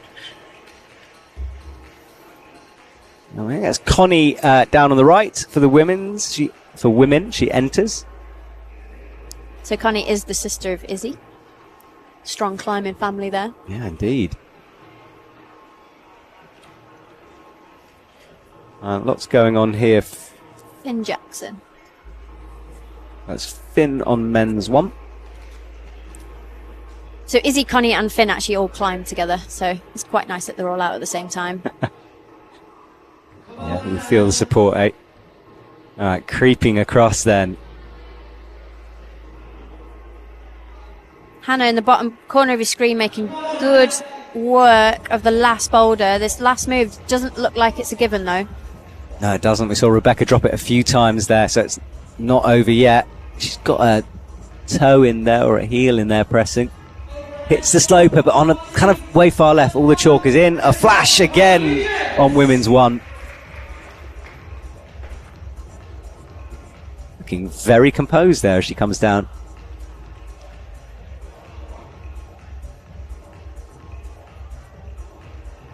Holds the swing. Left foot in, pressing up, trusting into the zone. Points on the board. Is he going to see the palm? Back to the same question. Almost. We'll never know. We'll never know.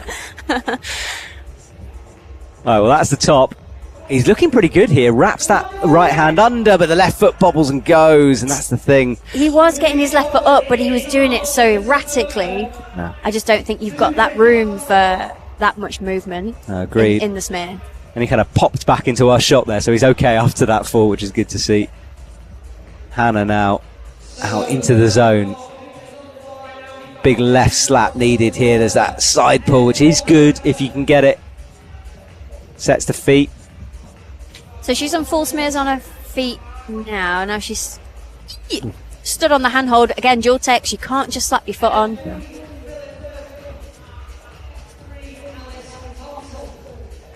This slab block. Again, not many holds. Lots of movement. Yeah, exactly. It's just one of those. A very interesting block.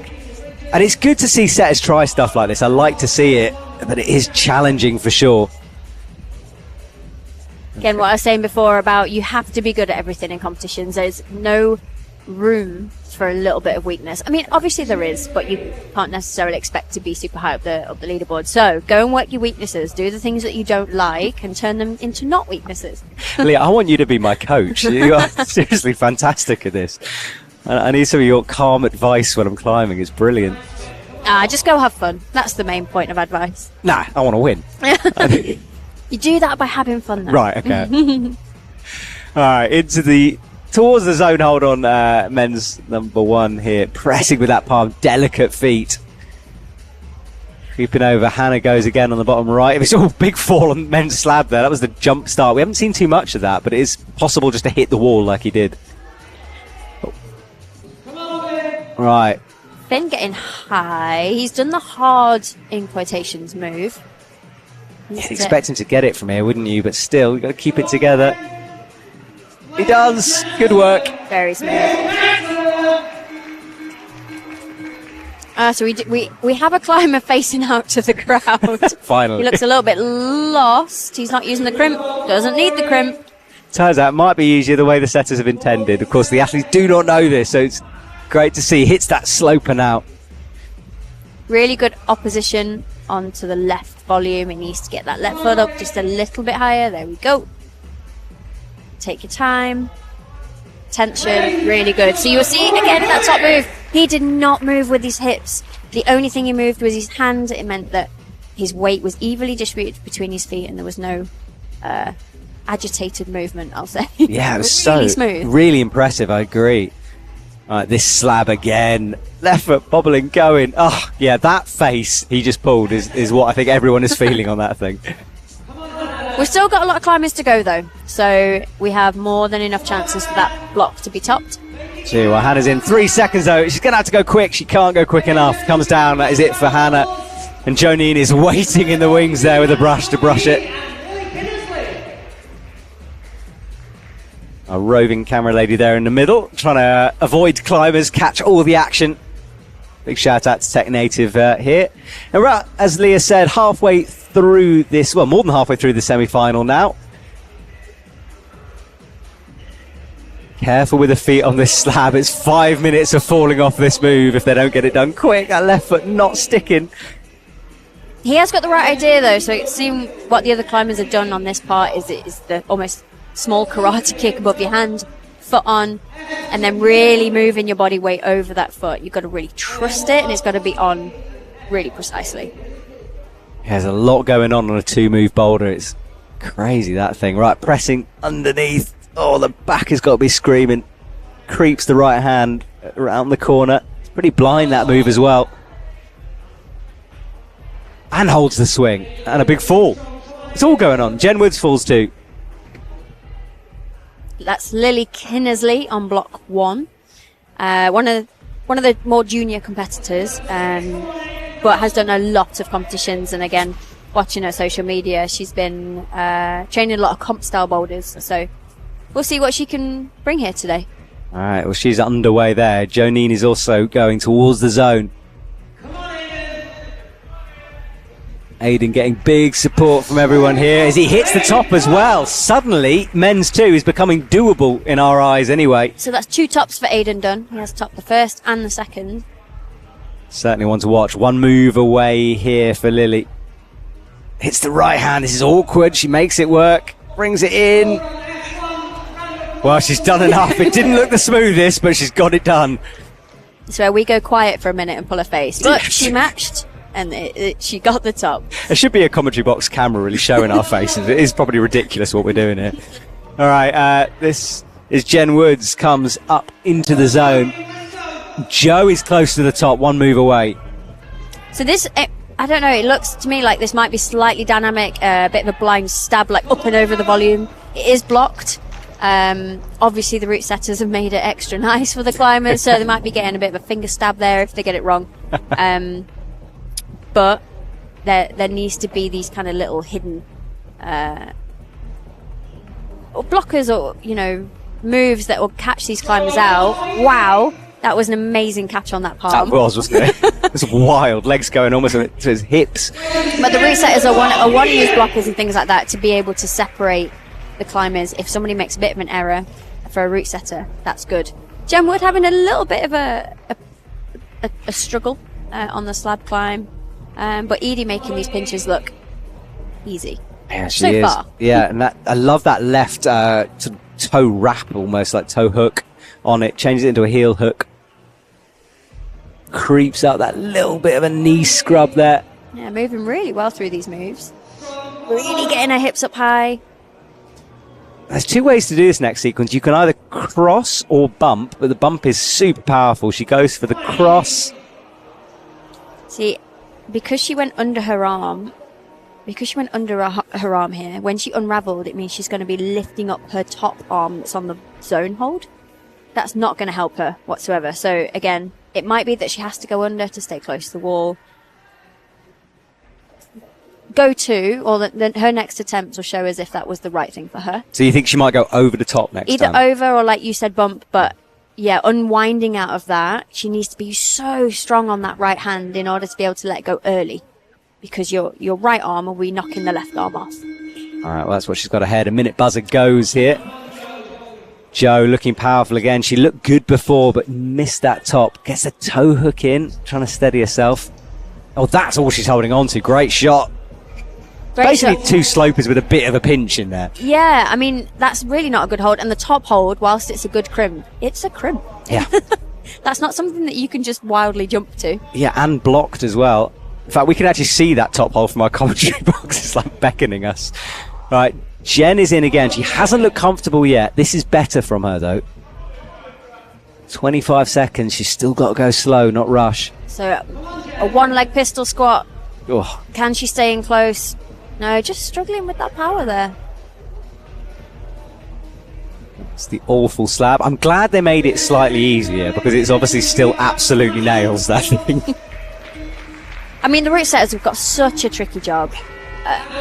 They've got to separate all the climbers. They might not know who all of these climbers are. They've got to think about conditions. They've got to think about how tired they're going to be, skin preservation or not. As much as we can look at these blocks and be like, oh, that's a good block, or, you know, people aren't doing that block, they've got a hard job. So fair play to them for everything that they've put on the wall for this entire weekend. Agreed. The hours they've put in is insane. And the lack of skin is, when I turned up the other day, I just walked in and said, how's your skin? And they just looked at me, showed me their hands, nothing on it. So they've been going hard. Oliver Knox is leading the way for the men, Jonine for the women here. So this is Zoe Petermans.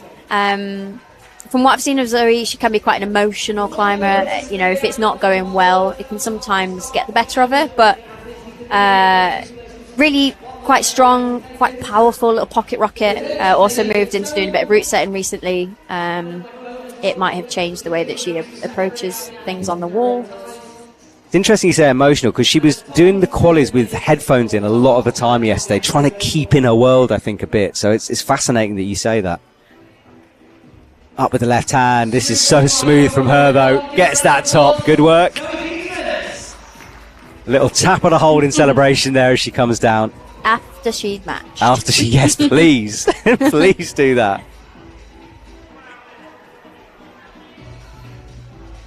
This making good progress, getting into the zone. But it looks like this top move is such a stopper. I guess you've had pretty good holds up until now, and then the right hand matching on the volume, it's really not what you want. Yeah, she hasn't really got a... Staying low to get as much out of the slope as she can. Look at the slab, though. It's not... That could be a zone, and it could be a top. I think that is a top. Unless he bobbled, but that looked like it is definitely control. He is in. Fair play. That is... I mean, knowing that he could reach that, trusting his left foot enough to stay on, and not actually committing to that top move because he didn't need to. That was fantastic. And apologies, by the way, I've been saying 8 athletes because I'm a fool. 6 athletes make it through to the finals, not 8. It says quite clearly with our cut-off there, but obviously I didn't see that. So the scoreboard is... You're in Olympic mode. Yeah, yes, apparently so, yeah. More coffee's needed here. So yeah, 6 athletes moving through. And some brushing in action there. That's our audience. Expected to be packed this evening. I think we kick off at around 4:30 this afternoon. So quite an early finals. Pressing up into Boulder 1. That's Jamie Jenkins. I like that heel that they get in there. It just looks solid once they wrap that. Yeah, it really enables you to control your hips. So you can pull close into the wall, pull across into the volume. And generally, well, climbing for me, all about the hips. So if they're where they should be, if you can control them, if you can fling them up the wall and follow them in a dynamic move, then climbing becomes quite a lot more understandable, a little bit more easy. You and Sean are all about the hips always. Look at that feet first through there. So potentially maybe not being as much of a powerful climber.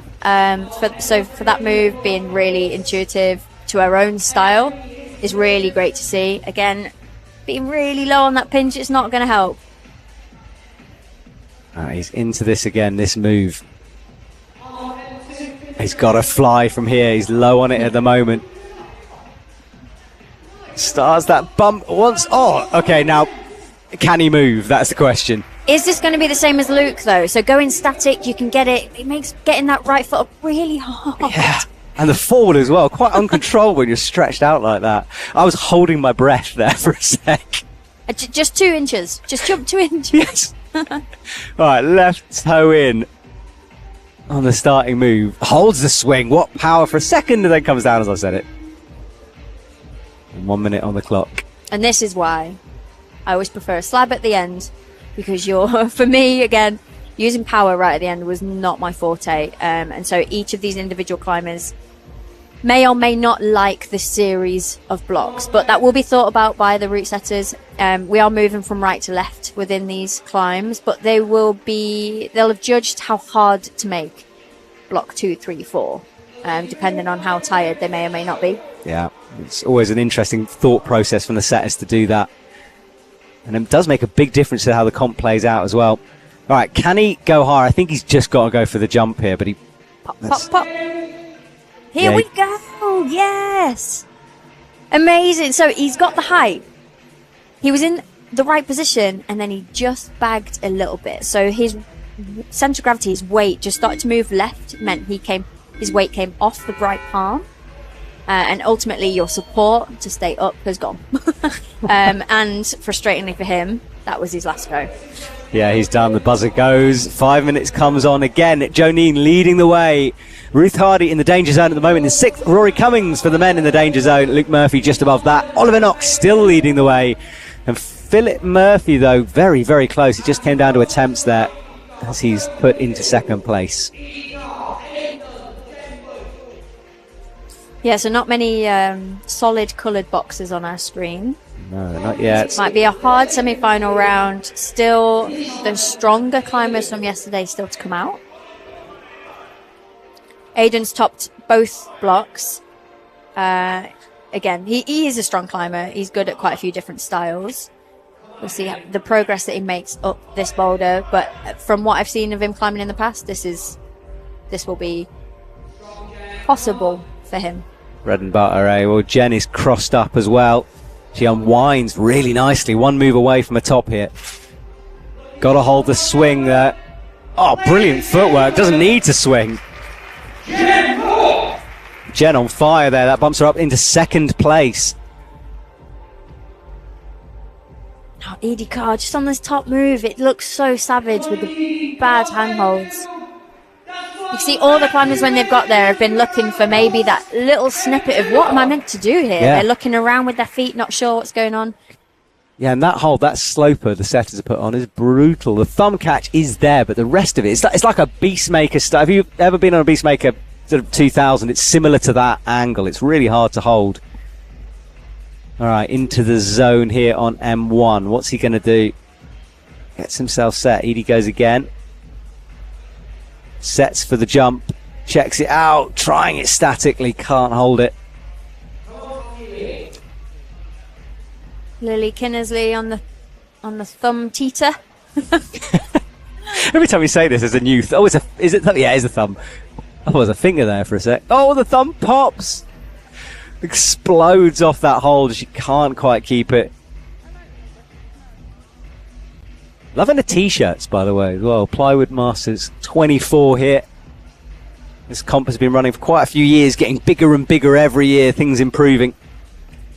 Yeah, I think it's great also marker for the start of the season. A lot of the competitors are going to be doing competitions later on, so really good practice, see where they are, see what they might need to tweak and refine. Yeah, exactly. And we've got some big ones coming. Quiff in a few weeks, and the studio blocks coming up. And, of course, the World Cups kick off in China in April. So we're starting to get into that comp mode now. Oh, wow. Oh, he held it with the right. I don't know. I think he just levitated. I honestly do. That was like a Mario jump. That's ridiculous. And brings a left foot up. Why not? Wow, Reese. Fair play, buddy. That was fantastic. You know, I was saying before about competitors that can really adapt and change in the moment. He's obviously decided that was the move he was going to do. That was full commitment, and it paid off.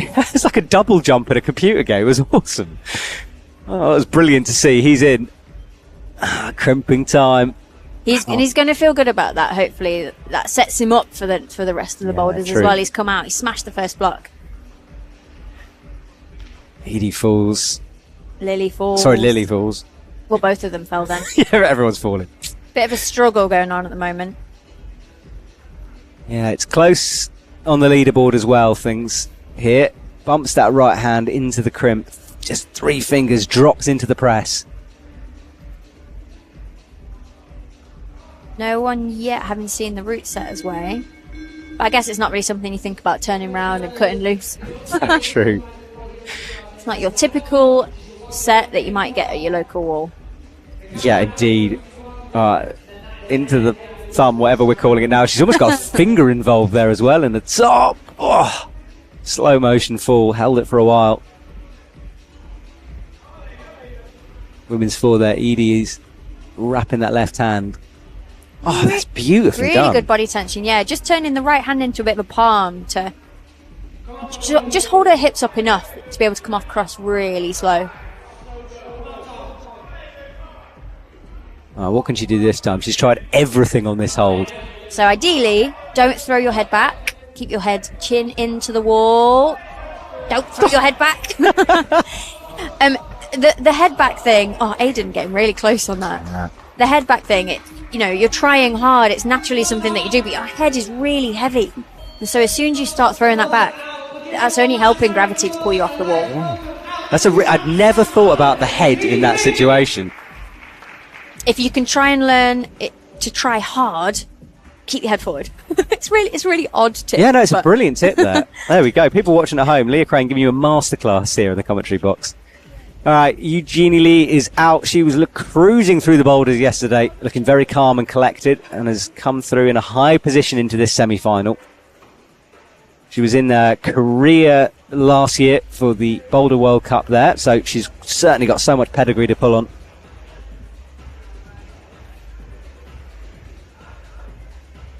Zoe Peterman's dropping down low, chalking up before going into the thumb.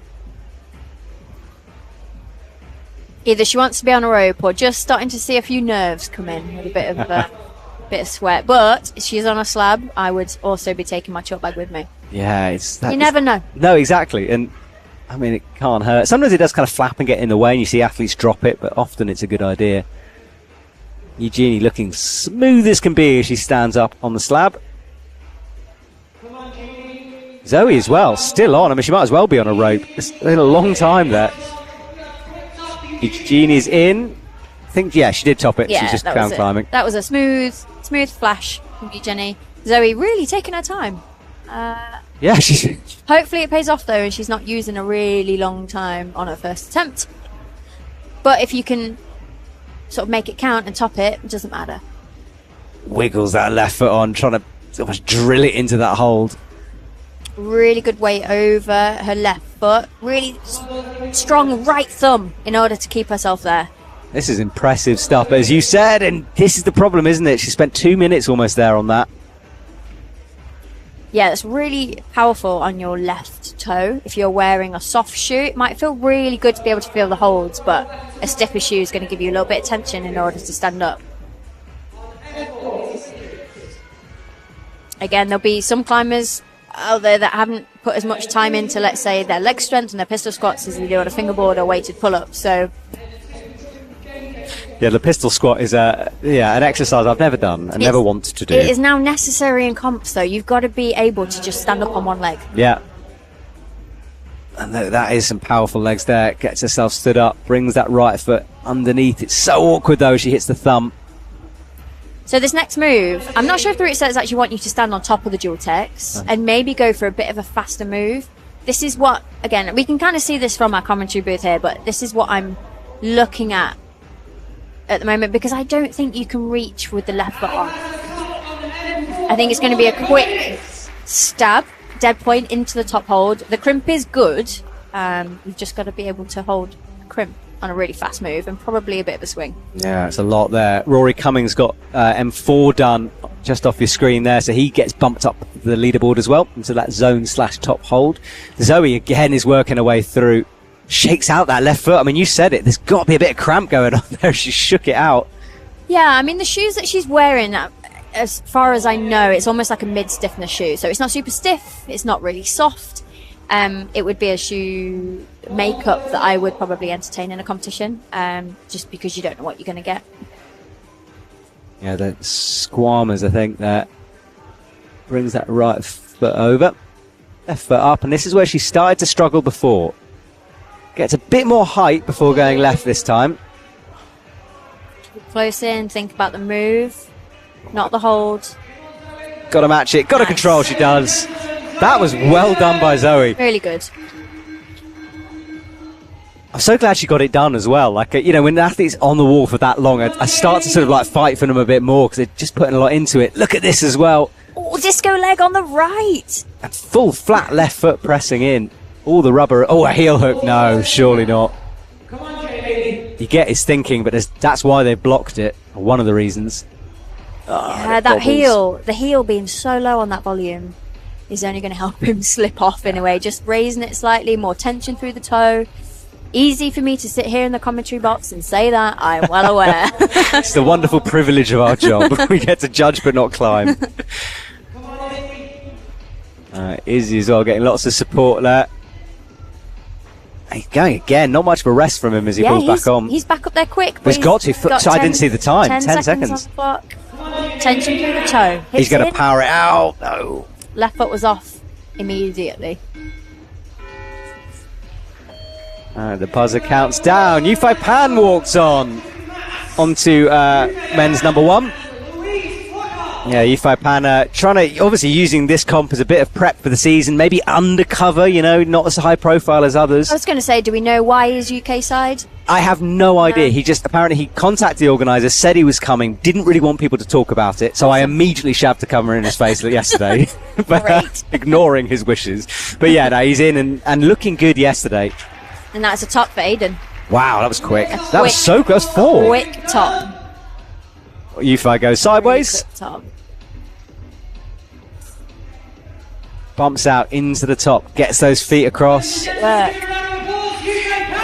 Quick work from Yufei Pan. And Jen Woods there on your screen. Starting to fight here. Out towards the zone. Louise Flockhart, block 1. Faye McDougall, block 2. You can hear "Come on, Jens" from the audience. They're cheering her on. She's onto this move. But now that's interesting. She stood on the dual tech, so it's slippy. Yes. It works. It works, Leah. You called it. So she did actually stab the blocker with her fingers and then fell into the crimp at the top. Fair play for holding on. Yeah. Oh, great to see that happening. Right, pistol squat time. Brings their right foot up onto the slab. That looked great as well. Faye is a fantastic technical climber. I kind of would expect her to do a bit of a slabby one. She's has really good flexibility. Obviously, she's got the strength to stand up on one leg as well. Yeah. So it feels like a gear change here in the stadium. Everyone's at the stadium. Wow. Climbing wall. It is a stadium. It's a great wall. But yeah, suddenly we're seeing some strong sends getting done here. Leaderboard changing around all over the place. Luke Murphy now in the danger zone in 6th. Edie Carr as well. 1 top and 3 zones. I'm not sure that's going to be enough. But Jen Woods with that top. And look, 3 flashes is impressive from her. Well, so in the top spot at the minute with Jen, 3 flashes. 3 flashes from Aiden as well in the men's.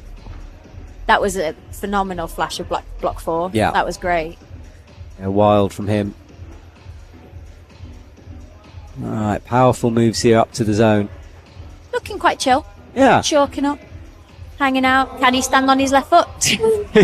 No one else really can. Well, we've seen a couple of tops, of course, but Ooh, it's going really nice high. And high. Yeah. Really good. Keep the tension. Don't let your hips go to the right too far now. Pinky wrap as well. Look at that. I mean, that is a grim top hold. Yeah, it is. Yeah, trailing your pinkies is an interesting one, but clearly useful in that situation. A little flick of the skin there. It's going to get thin. Things building up. A glance over at the clock. And that is our wall. You can see the doors have been opened to let the really lovely Sunday weather in. Nice and cold and crisp out there. Good conditions. Yufei Pan chilling at the front. Chat, you've gone quiet on me again. How are you guys? It's coming up to 12:30, so lunchtime here in the UK. So let me know what you're having for lunch if you're watching. Are you out climbing? Have you got us on in the background? Do say hello.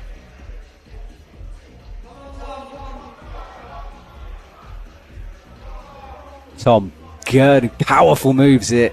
Now this left zone is the one I said was horrible. It's like ripples on the surface. It's almost like a pancake hold, isn't it? There's There's not a whole lot going on there. Like you can't that. go to it too fast. But there is a thumb, so you can oppose it with a bit of a pinch. Oh, Lily just looking like she's just getting a bit tired. Powering out a little bit. Yeah, she's got to recompose here. Chalks up, chills out and brushes with a minute to go. The buzzer's going to go in a sec. And there it goes.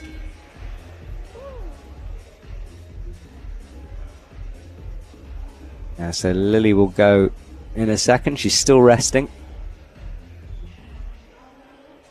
And then Tom Healy on this powerful sequence of moves here. Right foot dragging on the wall, comes out, holds it, cuts loose that try-hard face. He's digging deep. His foot's coming off, so the left foot's coming off before he can get his left hand to the wall, which is fine if you can really stick that with a dead point, hold the tension in the swing. He's not quite managing it. Oh, not quite, and he keeps going as well, hasn't rested much. Gets a heel in, this is the move, and yeah, tricky. I think he hasn't quite got the beans for that. Says goodbye. So if you are coming down later to watch the final, you will be able to see some of the stands that we have here. So, for example, Summit Therapies, Third Rock, Process Physio, Shoe Chalk. So if you're coming down later, maybe let us know if you come in on the chat. Yeah, do it. Shoe chalk as well. I got given a sample of that. It looks fantastic. You put it in your shoes and it cleans up your shoes, like fizzes in your shoes. Crazy stuff. Yeah, I got one in my pocket, so I'll be trying that later on. Just don't put it in your washing machine. No, it's a very good point, actually. Well, it might work. You never know. It cleans up climbing shoes. All right, in again. This is Louise. No, sorry, it's not. It's Erin. Erin McNeese. Yeah. Harming there. So in the finals last year, again, a name we might expect. Expectations are dangerous, but a name we might expect to see in the final later on. Yeah, for sure. I mean, we're coming into the top 3 here for the women, and yeah, Erin, Holly, and Emma are the last athletes out. Left hand really smooth and nearly jumped around there. She did jump around, but you could tell that she was in control. That top hold is a good hold. Her arms stayed bent the entire time, so she's definitely got strength and power in abundance. We'll see how abundant that is on the other blocks. How much abundance has she got? We'll see. Dragging that toe, holding the swing, looking a bit more comfortable that move now. Athletes dealing with it better, dropping them with the left hand. Yeah, Connie looking quite nice on these moves. Well, I say looking nice, I'm not sure what that means, but she was climbing really well through them, figuring it out as she goes. Much a little bit like you, Jenny, here. Again, tall climber, just fitting into that small box. But if there's one thing you, Jenny, can do is hold her composure through a movement. As you can see here, she's keeping her hips completely still, only moving her arm, gets the top. That was so controlled as well. That right foot just looked like I had glue on it, stuck to that volume. Last move again, a stab. Really? Oh no, not matched yet. Now she does. Really nice top move. Standing on the slippy dual text of the foothold. Climbing in really good control. Yeah, and a big fall from Zoe there. It's fascinating to me that you saw that standing on top of that slippy dual text. It just does seem to be the way to do that boulder. Yeah, you almost have to just pretend in your mind that it's actually a great foothold and that you're not going to slip off any given moment. And as long as you stand in the right way with the right tension, you can stay on. Exactly. Well, Diane is in here, another member of Team GB who's one to watch for sure. Really nice height on that palm, like really big jump, loads of weight going through it. Easy top, nice one. Job done from Diane. That was needed, and he did it with lots of time left on the clock as well to rest. And the slab is back in action. That drag, he drops back into the dish again. Pushing down with that left palm, trying to find something on that hold. So this is Jamie Jenkins fighting through, and he's off. Oh, Finn is off as well. Everyone goes. Zoe recomposes. She looked good on the cross through, but then sort of fired off it at the top. Do you know, I find that some of the hardest competitions as well are the ones where you've done a lot of climbing, you've done a lot of moves, but you just don't get the scores on the board to show it. And you come away feeling absolutely battered, and the next morning is even worse. Exactly. Yeah, it's true. When you come close, but not close enough, it's brutal. Let's see if she can do it this time. There's the zone hold. Has she still got some power in those arms? Wraps that crimp in. So chalking up mid-move. Oh, she matches. That's I'm wondering if she's a bit of a short climber. I'm actually wondering if coming through was actually elongating her too much, so she couldn't control the release. Whereas matching, she can now at least bump again. Here we go. And just stay within her box a little bit more. Yeah, agreed. Well, she's close now. One move away. Hits the left. Cuts loose for a sec. Can she pull it back in? Feet kicking. Needs to match. She does, but it's not going to be control. She just kept that right toe in. It could have worked. Yeah, so it didn't look like she had the best contact with the left hand on the top move. Her hips dropped really low. She was out of her shoulders. And matching in when you're that kind of hanging down isn't going to be a very nice position at all. Absolutely. Jamie Jenkins there, wrapping that right hand, bumps out left, powerful moves, he's still cutting loose, got to get a foot in, pops the right and falls.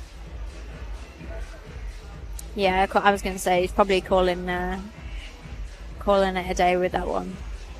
14 seconds to go and our top six is starting to take shape. Things still change. Luke sitting in a dangerous position with just one top there for the men. Faye McDougall, 2 tops, but a way to go in her comp, so she'll be bumped up that leaderboard, hopefully anyway.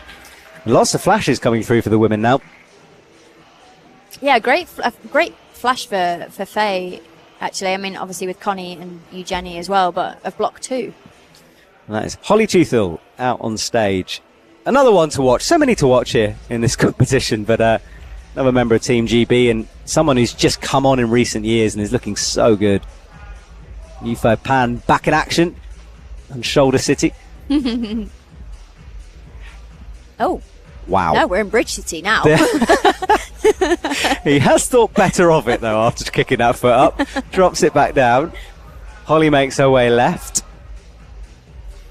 Like, figuring out these moves, it's so 3D. I don't necessarily think there's a right or wrong position. So we've seen quite a few different ways. Yufei, like, finding his groove, shall we say, moving through. Oh, looking for a jump. Oh, wow. Set up for a jump, didn't do a jump. Holly's in, bottom right of your screen. Another flash. Oh, wow, he caught a toe hook in there to try to hold that right hand. Holly looking a little bit nervous to jump down there. Maybe a bit of a telltale sign of an injury. Hopefully she's going to be okay jumping down off this wall. Yeah, agreed. The Yufei dropped the top move there. He's got to go again. Faye getting stood up.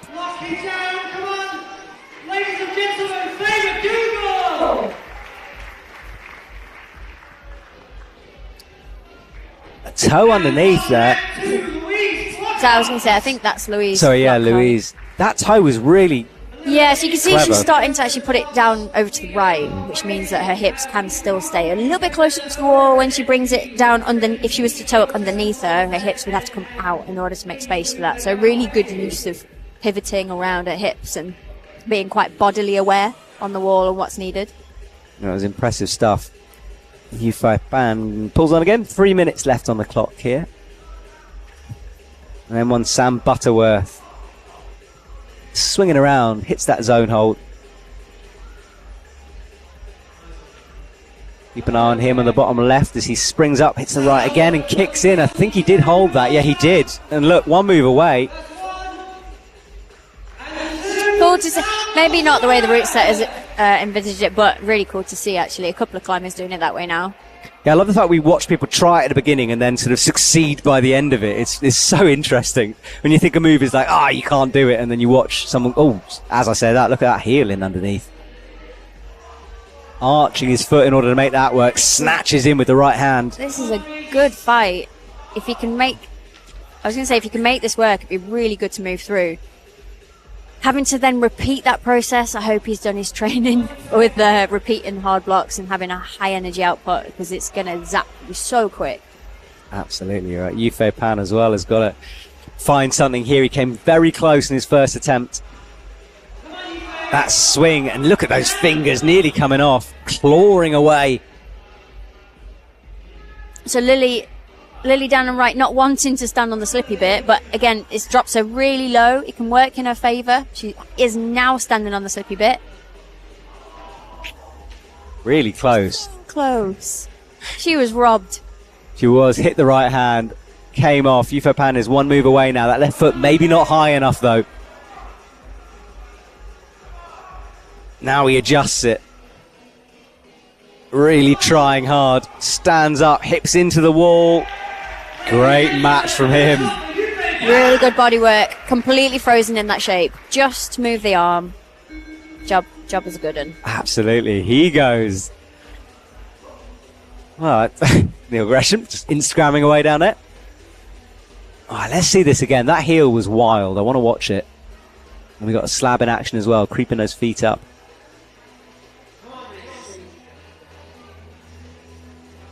Out to the zone, hits it, puts the thumb in. There's that heel. He's got to get his hips up. So feet up, hips up. You can start to move just into upper slopers. Big sort of frustrated slap of the hands here, right? That's a good shot to show these small holds they're using.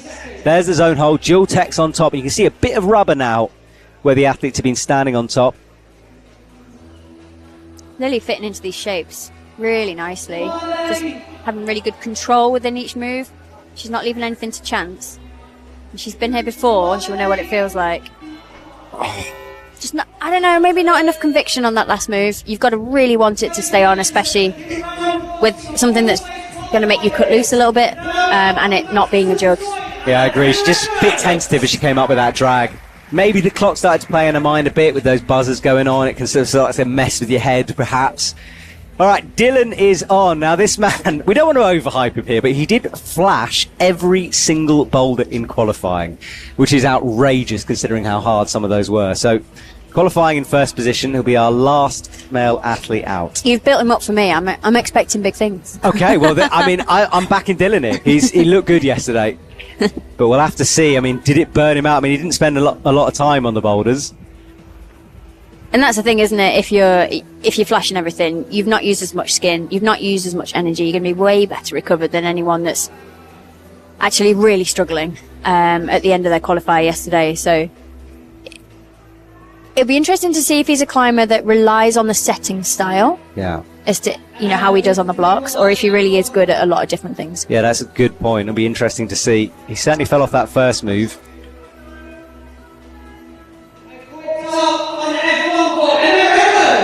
Jenny with powerful moves here. There's the zone hold. Oh, flicks that left hand underneath. Interesting with the left hand flick. I mean, it's going to mess her up surely for that next move.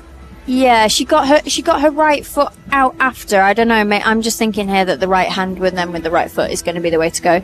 I was in the commentary box trying to do the hand movement to see if it would work, and I just don't think it does. Diane up. He's got one hand on that last hold. Low left foot, that heel is down. He's in soft shoes. There we go. Bumped it up. Can he freeze? Oh, I can. He can. Good work. Climbing Gems goes crazy for Dylan, who is holding the flag. Should be done for him after this move. Maybe that will have settled a few early nerves. Gets it done.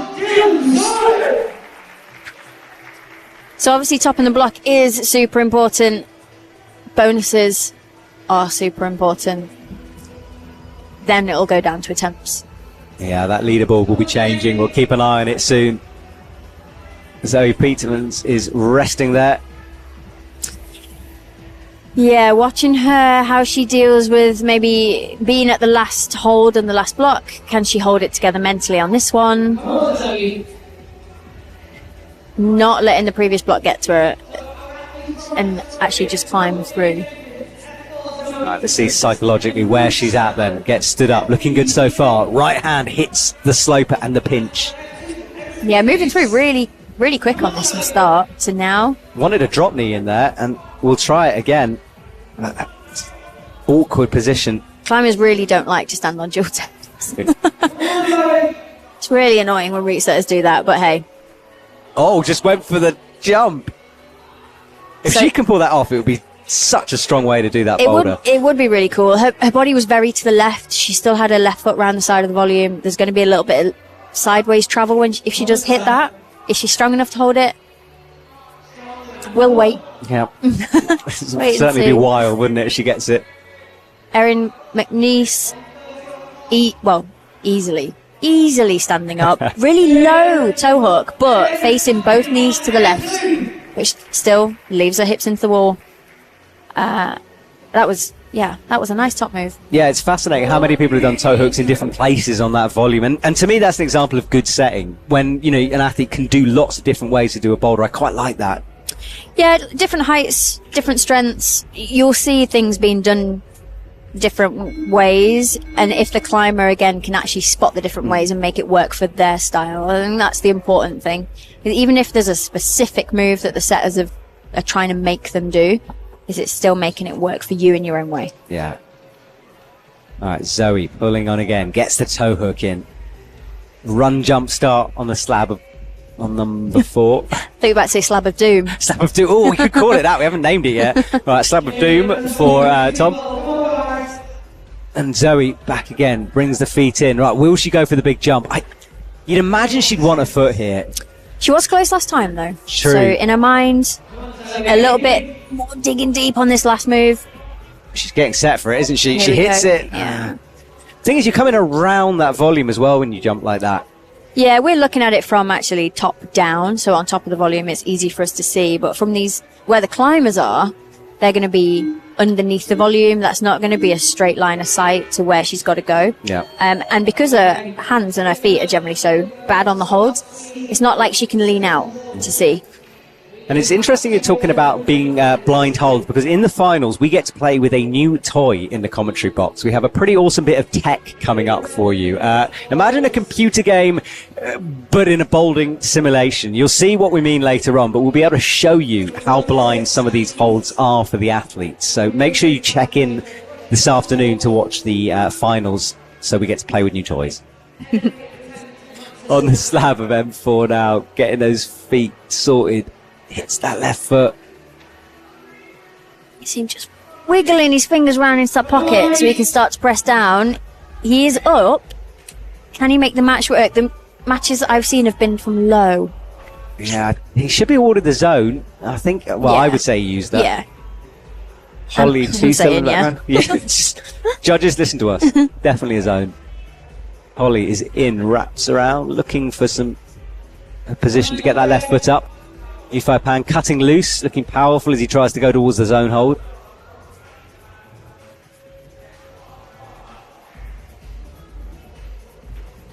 Louise moving up easy on F3. Yeah, we hardly saw her try hard there, but she's got through those powerful moves, gets the top.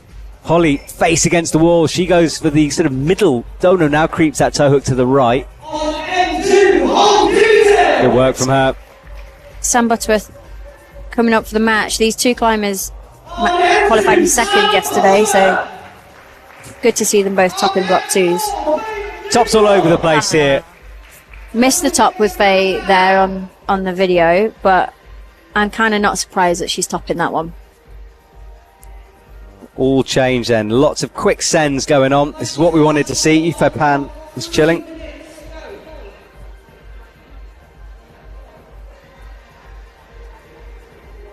Making sure the chalk on those hands.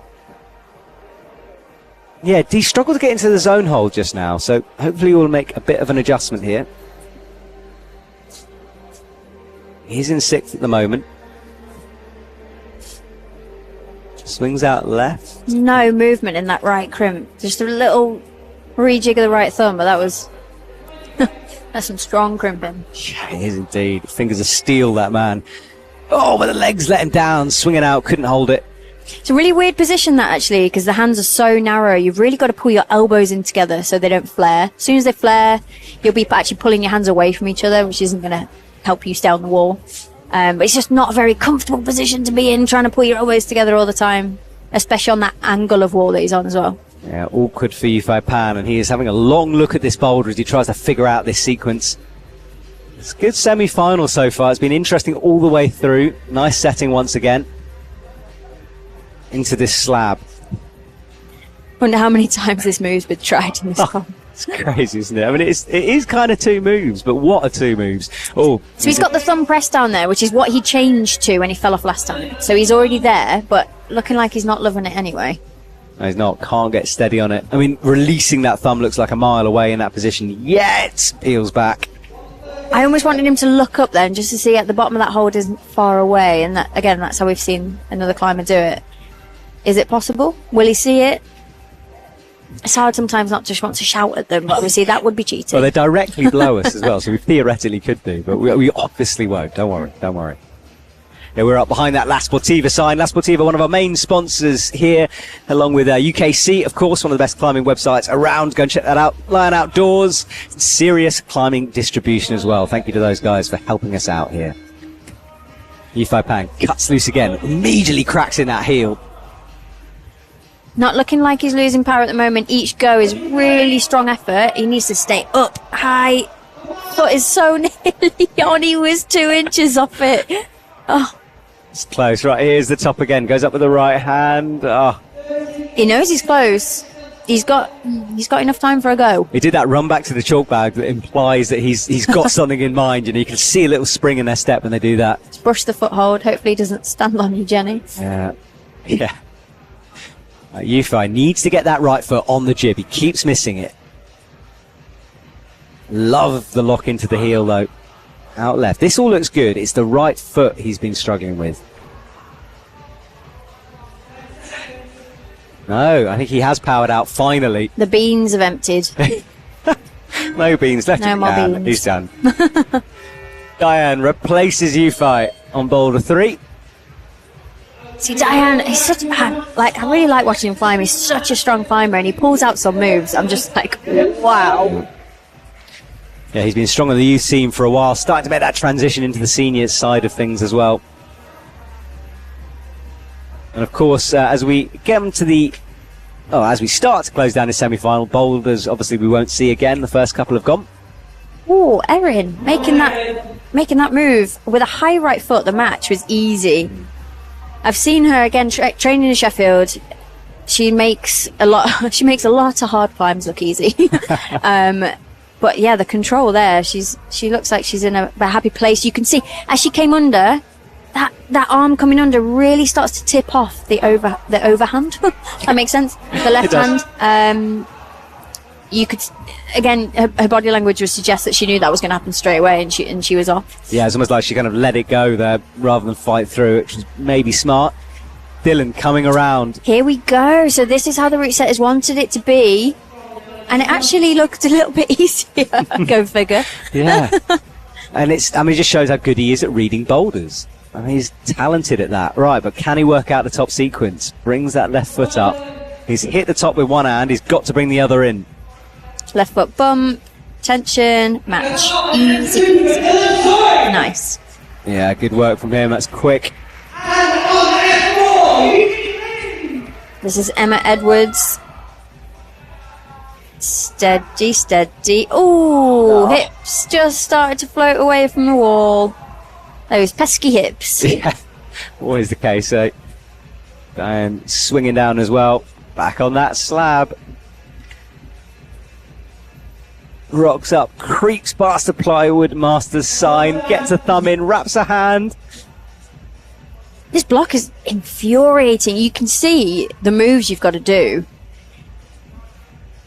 It just seems so obviously hard to be able to do them, but it's not complicated. You've got to like feel your way through this move, and if you can't feel it, it feels impossible. Yeah, it's a good point. When it's two moves, it's obvious what you have to do on that boulder, and just executing so tricky. Emma wraps her hand around. Big wide shoulders here. She stands up on that left foot, drills it in, hits the side pull. Has a glance up now. Will that toe come into play? Oh no, the left bobbles, and yeah, shins. The wrong toe. Oh. It's true. Yeah, my shins ached in sympathy there, but she did miss it, so that that's one made okay. me jump. Yeah. But Faye McDougall with a clean scorecard here for the women. Oh yeah, 4 flashes. Yeah. On a set like that, that is good work from Faye. Diane drops in with that right hand. Yeah, just struggling with the coming in move, so he gets the bonus. I mean, struggling with this move right now, but he's got the bonus, and then coming in with the right hand. Yeah, the heel popped twice there. Tried to turn it into a toe eventually, but didn't quite get the accuracy he wanted. There's that infuriating slab of doom. Left foot up. Oh, it pops. His face came close. Everything's coming close. Shins and chins. Gosh. Oh my gosh. Can't handle this. I can't handle this. And he's cleaning his shoe there. Wants some squeaky rubber involved. It's just terrifying when when that happens to you and your heart rate goes through the roof. You're like, oh, did I survive or did I not? Am I bleeding? So she's swapping shoes here. So Leah, why would she be doing something like that? I didn't actually see what shoe she took off then. So she's put the Dragos on. She might be thinking that actually she wants a softer shoe. Because it's something we see, isn't it? Like they adjust shoes and. She might have been wearing the white ones actually. Maybe she's gone for something just a tiny bit stiffer. Okay. Or it might be that the pairs she was wearing were a little bit older and she wants a newer pair on, but it'll be because she doesn't feel confident in the toe. She's had 2 attempts now where her left foot has popped, and actually change of shoes, clean slate, it might be enough for her to forget about that and keep the toe on.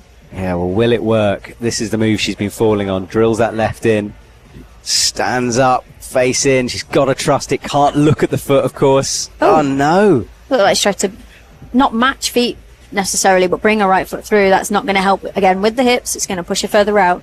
I sound like a broken record sometimes with the hips. No, I mean, you're totally right.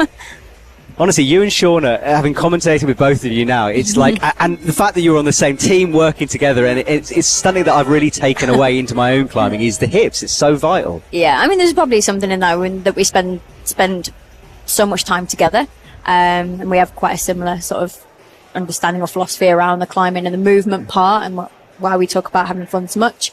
But yeah, the hips are the foundation of your shape on the wall. So your hands are your primary point of contact, your feet are your secondary, but your hips and where they are, that's your shape giver. So if they're wrong, you can get off. So you need to write a book on this, really, please do. Right, a couple of boulders left to go, a couple of athletes still to climb. Ifai Pan, let's see if he's feeling slabby today. He brings that left foot up, but pops it immediately. Oh, what's he doing there? Tried a toe hook underneath. Oh, I think he was just trying to not fall off then. Yeah. But so fair play, because he made it work. Good instincts there in that moment. Ollie swings on the power boulder as well. You think to yourself, I'm at the top, I've got one hand on. And then reality kicks in, and you're like, oh, I can't move. Yeah, this is the hard bit. Well, he has wrapped that thumb in. It's powerful. He's adjusting it. He's moving back down, clamping with the right foot, so he'll be coming to match low. Fair play. Good top. And we've just been told, by the way, Erin is pulling out because of an injury. So I feel for Erin. Hope you're okay. Or obviously not okay, but hope you heal up quick. Hopefully it's to prevent sort of, yeah, something getting worse rather than an injury that she's picked up today. Absolutely. Which, fair play to her for pulling out there. It takes a lot to pull out of a comp. It does, doesn't it? You just want to keep fighting through sometimes. So smart from Erin. Left hand up. Wow. And a big nod of her head there. She knows how impressive that was. That was cool to see. Yeah, looking confident. Brushes in action on that power boulder, making sure that the surface is prepared. 3 minutes to go. Did going through those holds earlier. They're what I call slippy grip. Right. They're grippy, but they're slippy. Right. And they're an absolute nightmare for your skin if you're going to have more than one go. I was trying to work out the logic of that one. So what you mean is that if you slide off it, it's going to ruin your skin? Like, there is grip, and there is a lot of friction there, but it's almost like if you've got a little bit of moisture on your skin or a little bit of movement, they're really slippy. So as soon as you start to move on the hold, the momentum picks up and you're off. Okay. And then you can say goodbye to your skin. Sam hits the heel. That's that hold. Wraps just 3 fingers in it. Gets the thumb in. Powerful thump needed now, but can't hold it. You can see just how bad that dish was there, actually. And Holly climbing the same way that Erin was climbing on it. Powerful pinches in order to make this work. Reverses the pinch. Allays for the audience, and she hits the zone hold. Now, what is she going to do? She's going for the undercross. No, she's not. Changes her mind. I think let's watch her unwind here. She's stayed low, so can you see how her shoulders are really low? It means that she can almost keep her arms straight, not peel her arms off with each other. Oh, well, it's worked, hasn't it? She's just got that left high right foot, rocks up on it. Just not keeping tension on that top move, though. Do you know, I was about to say, there is a kilter board where she climbs and trains. And I think a move like that where you need to come out backwards is really quite boardy. So you can tell the climbers that maybe train on a board, they can keep tension, or they can hold their swing into their shoulders and hold the match. But watching this move again, she just loses the connection with the right toe, and the swing's too much to hold on that sloper. Yeah, I love the thought process into that right toe. It was a good idea, but yeah, I couldn't quite hold it. Well, she's cleaning up. She's got a minute to go, which is plenty of time to get that done. She'll rest and probably have one more attempt at that. The top 6 starting to take shape. Aidan Dunn's been on top for a while now with 3 flashes and a zone. And Faye McDougall, 4 out of 4. Unreal from her. Jen Wood's close behind though, just Boulder 2 letting her down. Connie down in the danger zone for the women in 6th. Big twist from Sam there. A bit of a change to the start move here. Unless, is that...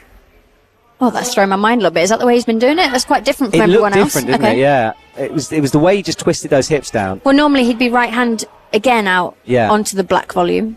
I wonder if he does it again. But maybe that was just like, try something new. We'll have to see. Holly sits down on the mats. In 9th. Good work, though.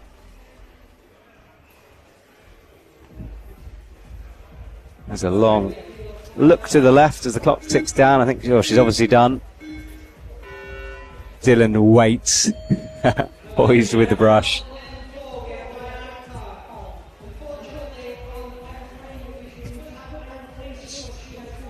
Yeah, this is where Erin McNeese would have climbed, but as we said earlier, she's injured, she's pulled out, so we won't be seeing her.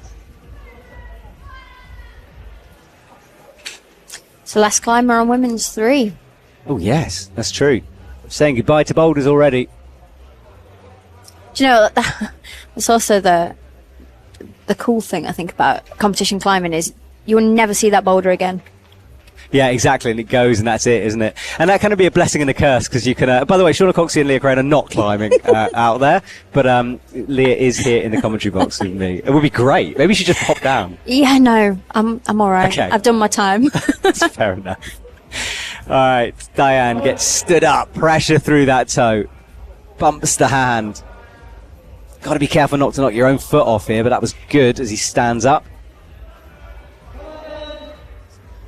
So looking to stand up, but again, the tops that have happened, he's got fingernails round the back. Oh my goodness, that's horrendous. No, he doesn't. Good, get down. Oh.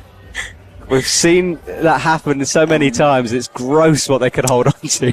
Yeah, look, you got it, whether it's screw holes or the back of holds, you got to use what you got. It's a tactic. If it gets you up the block without cheating, it gets you up the block. Fantastic top from Emma there, moving through that easily, but fingernails in the back of the volumes, you know it's a it's a struggle if that's what you need to do to match the top hold. And rarely do setters set that kind of a move as well. So no, normally they would tape the back of the volume as well if they thought that was going to be done.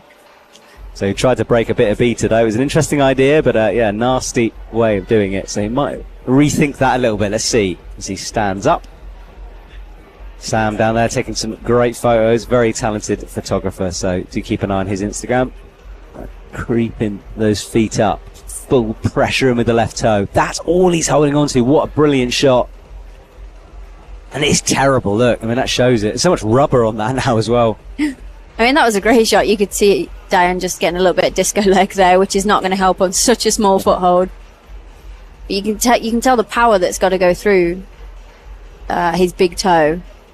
Looked like he was just stood on his inside edge a little bit, actually, and not his toe, so maybe looking for a bit more power. We're watching Dylan Soin here as he comes over. Swings around, gets that left foot in. Slaps, he needs to bring the thumb in, which he does, gets the heel under. Elbows in. Good turn. Try hard face. Spot on. Yeah, straight into that foot. Good accuracy from him. This must have him being at this comp must have been such a curveball for the British boys, especially if they didn't know he was coming. You can see that black hold blocking the right hand crimp, so you can't just throw to it wildly. And one hand to the top. I thought he was going to set up for a two hand hit then, because that's not a one hand hold. Yeah, no, it's definitely a two-hander, and yeah, went for the left. I'm glad you said about the blocker, because it's been hard to see. All right, Diane goes again. No fingernails, please, as he gets ready to stand up. Careful, careful. Oh, cool. His right foot working really hard. It'll be working into his right adductor, just slipping off. But again, if he can hold that position and know what the move is, stay there, freeze, match hands, it's a top. But knowing that in real time. Yeah, exactly. And he threw that brush down. You can see a bit of frustration starting to come in now. I mean, it's annoying, isn't it? Because when a foot bobbles like that, it's like, almost like it's not your fault. It feels that way. It's just happened, and it's like life. And hard to not get angry. Yes, exactly. I would get angry. Two athletes left on stage currently. This is Dylan and Diane. Dylan shrugging those shoulders. Has he got some power to give? That just getting started on that block is hard. That slabby bottom has not got a lot on it. No, the feet, it's going to be so black as well. So all you can see is, I think, people that have slipped off it before, or, you know, rubber that's been really pushed into it. Diane, oh, looking like he's going to stay low. Yes, there he is. Fantastic. That was definitely count. He did bobble off at the end, but at least, come on. Nope. Surely, yes. Not been given. Got a thumbs up, I think. He had his thumb up for a very long time. He has. Amazing. Yeah. Amazing. Yeah, so judges give it, and rightly so, I think. He did have control there, and he will leave. Oh, look at that, Sam flicking the brush. So satisfying to top that after all those attempts for him, and now to hear the buzzer. Yeah. All right, well, Sam Butterworth cleans up those holes, makes sure of it. That I've never seen such a small dish and such a big hold. You know, it's one of those. There's a lot of hold for a very small bit of usable surface. Yeah, I think there's a big thing in route setting, especially with it being so commercial now. Like the climbing competitions in the Olympics is the aesthetics of a block. You know, it's not necessarily just about the climbing; it's how it looks on the wall and being a spectacle. So, yeah, the hold is huge. The bit that you hold is not. Yes. Oh, he's got his fingers into it. Brings that right foot up nicely. Oh, tension in that left leg as he rocks onto the knee. Holly as well, looking good. Holds the swing for Holly. Come on, Sam. Good control for both of them, actually. Sam moving up high.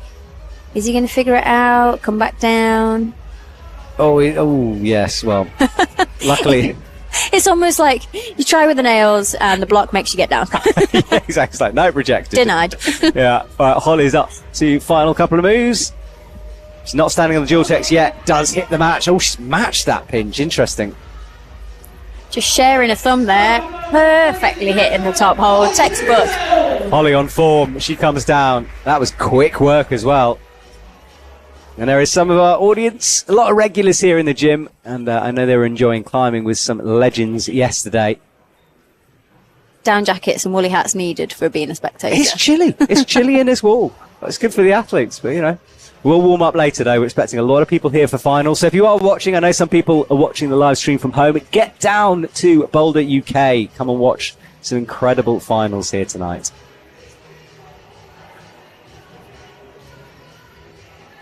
There's nothing quite like watching a climber competition in person as well. Like, the live stream is fantastic, and we'll do what we can with the new tech that we've got to bring you new ways of seeing the climb, shall we say? Yeah.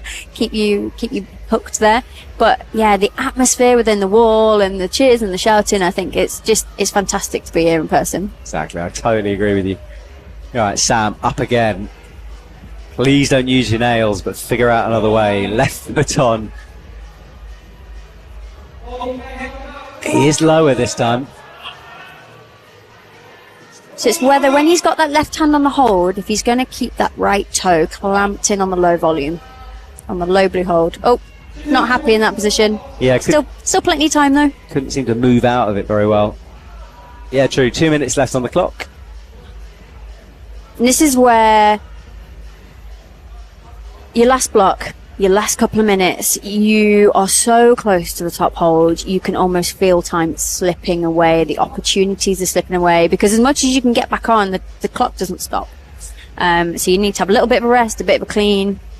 and you're willing yourself to do it next go, but if you keep falling off, this sinking feeling that the opportunity is just sliding away from you. No pun intended. Yeah, literally. Shoe rubber left on the wall as they come down. Oh, thank you, Jan Havel. He's pointing out they don't have a good commentary in person. Yeah, but you can put us on in the background, Jan. You can. I mean, I know you're in Prague, I think you are, but yeah. If you come down and watch, you can put me and Leah on in your headphones and then watch the live action. How about that? All right, Sam, up again. That's the nasty, nasty dish. Got to believe there's a hold in there somewhere. Oh. Still scared for their chins, although he's looking like he was rubbing his knee. Yeah, he hit something on the way down, didn't he? He's walking it off, though. He definitely hit that volume. It's interesting to see that he's taking quite a lot of rest.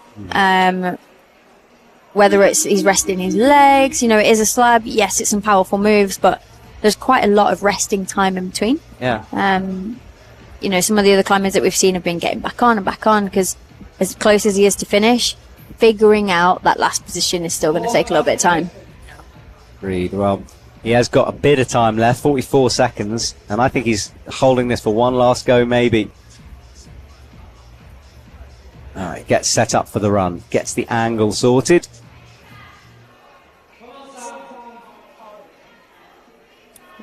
Wiggling, driving his left toe into the foothold. It did immediately slip, though, didn't it? Just bobbled down a bit. No, he's just not looking there.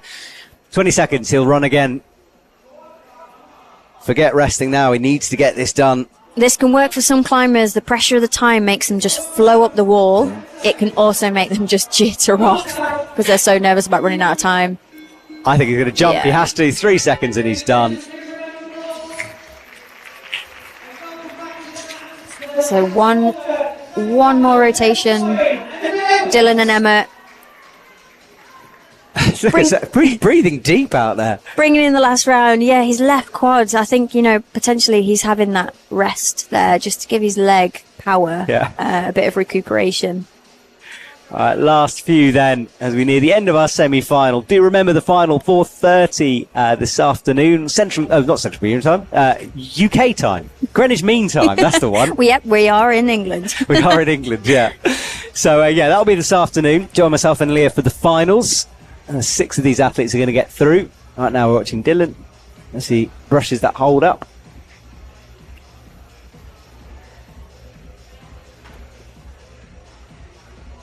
Dylan is in. We stick with him. And then Emma gets that left toe in. Dylan. Oh, not loving it though. Heel, toe, toe, heel. Yeah, a bit of adjustments needed. Dylan stood up. He's figuring it out. It's a fun little commitment to the last move, but that didn't look like that was going to work. Yeah, might as well try it first go, right? Bit tic-tacky this last block for the girls. A little bit awkward, but you can fit in those moves. Yeah, and awkward, but you can fit in those moves. Yeah, and she's on the wall for a while as well. Hits the left side pull well.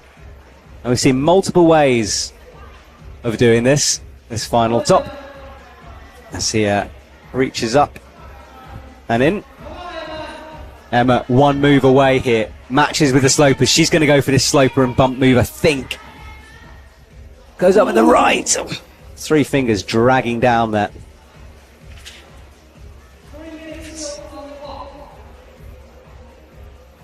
Just giving it a good brush. She actually looked really kind of calm and composed on top of that volume, but again, cleaning your block in between every attempt is super, super important. And also, 20 so athletes have been through this thing. It's going to get dirty. The chalk's going to be building up on that thing. You have to make sure of it. She does have the worst conditions. Well, these 2 climbers have the worst conditions out of the group. I'm always surprised that athletes don't sort of not want to come out last. I know it counts for countback. I get it. But there is a build up of chalk. I'd love to come out 5th.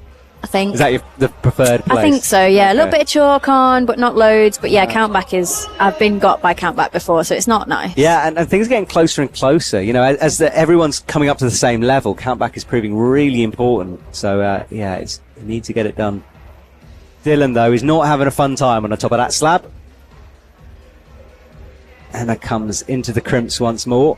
Still with so much control. 2 minutes on the clock. She's had a few goes.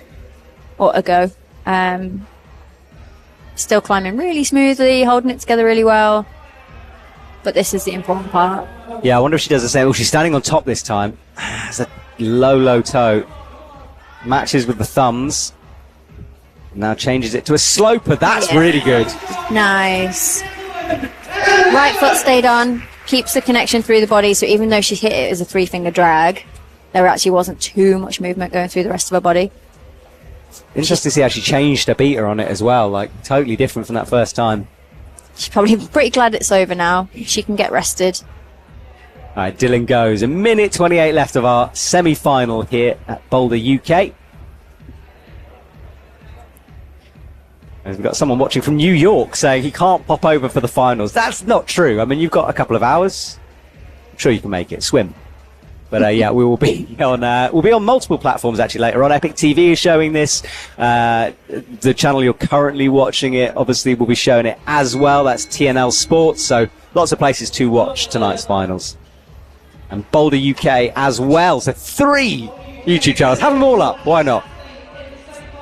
Last boulder, last climber, potentially last attempt. Oh, it's a big pop. Maybe not. Come on, mate. You've got another go. Come on, Dylan. Not if you just stand there, though. Come on, buddy. There's so much going on in that facial expression, wasn't there? Yeah. Got to pull it together here. Cleaned it. He is okay. He is in the finals at the moment, so it does count. He won't know that, but he is safe at the moment. Yeah, there's no live scoreboards here, though. You could tell that, well, you'd probably be seeing him not pulling on if you could tell that. Yeah. Just give up and go home and have a rest. We'll see him later tonight, whatever. We're watching the last 14 seconds here to go. And that's him done. Yeah, that is it. Well, we will say goodbye in a minute to this competition, and I'll let you know the results in a couple of seconds once things have just been finalised and updated. So we'll just give it a couple of seconds. Dylan will just wait for a moment. Not sure why. Now he leaves the stage. Well, Leah, what a semi-finals, eh? That was great to watch. Great to be back in the commentary seat. Just great to watch another competition kick off the season and be here in person. And I'm really looking forward to finals. I actually can't call it. I don't know who's going to be coming out on top spot. Well, it's going to be close. Let's look at our finalists there. So Aidan Dunn is leading the way for the men, followed by Yufei Pan, Dylan Akhtar, Sam Butterworth, Dylan Soy, and then finally Oliver Knox Renshaw, who was on the top spot for a long time, takes up the final position. For the women, Louise Flockhart, endlessly impressive. First place qualifier for her. Faye McDougall after that. Jen Woods is in another final. Holly Toothall, Emma Edwards and Jonine makes up our top 6. Those are the athletes who will be competing later on. We will return around about 4:30 UK time for the finals here at the Plywood Masters. Thank you so much, Leah. It's been a pleasure. See you later. See you later, Leah. Goodbye, everyone.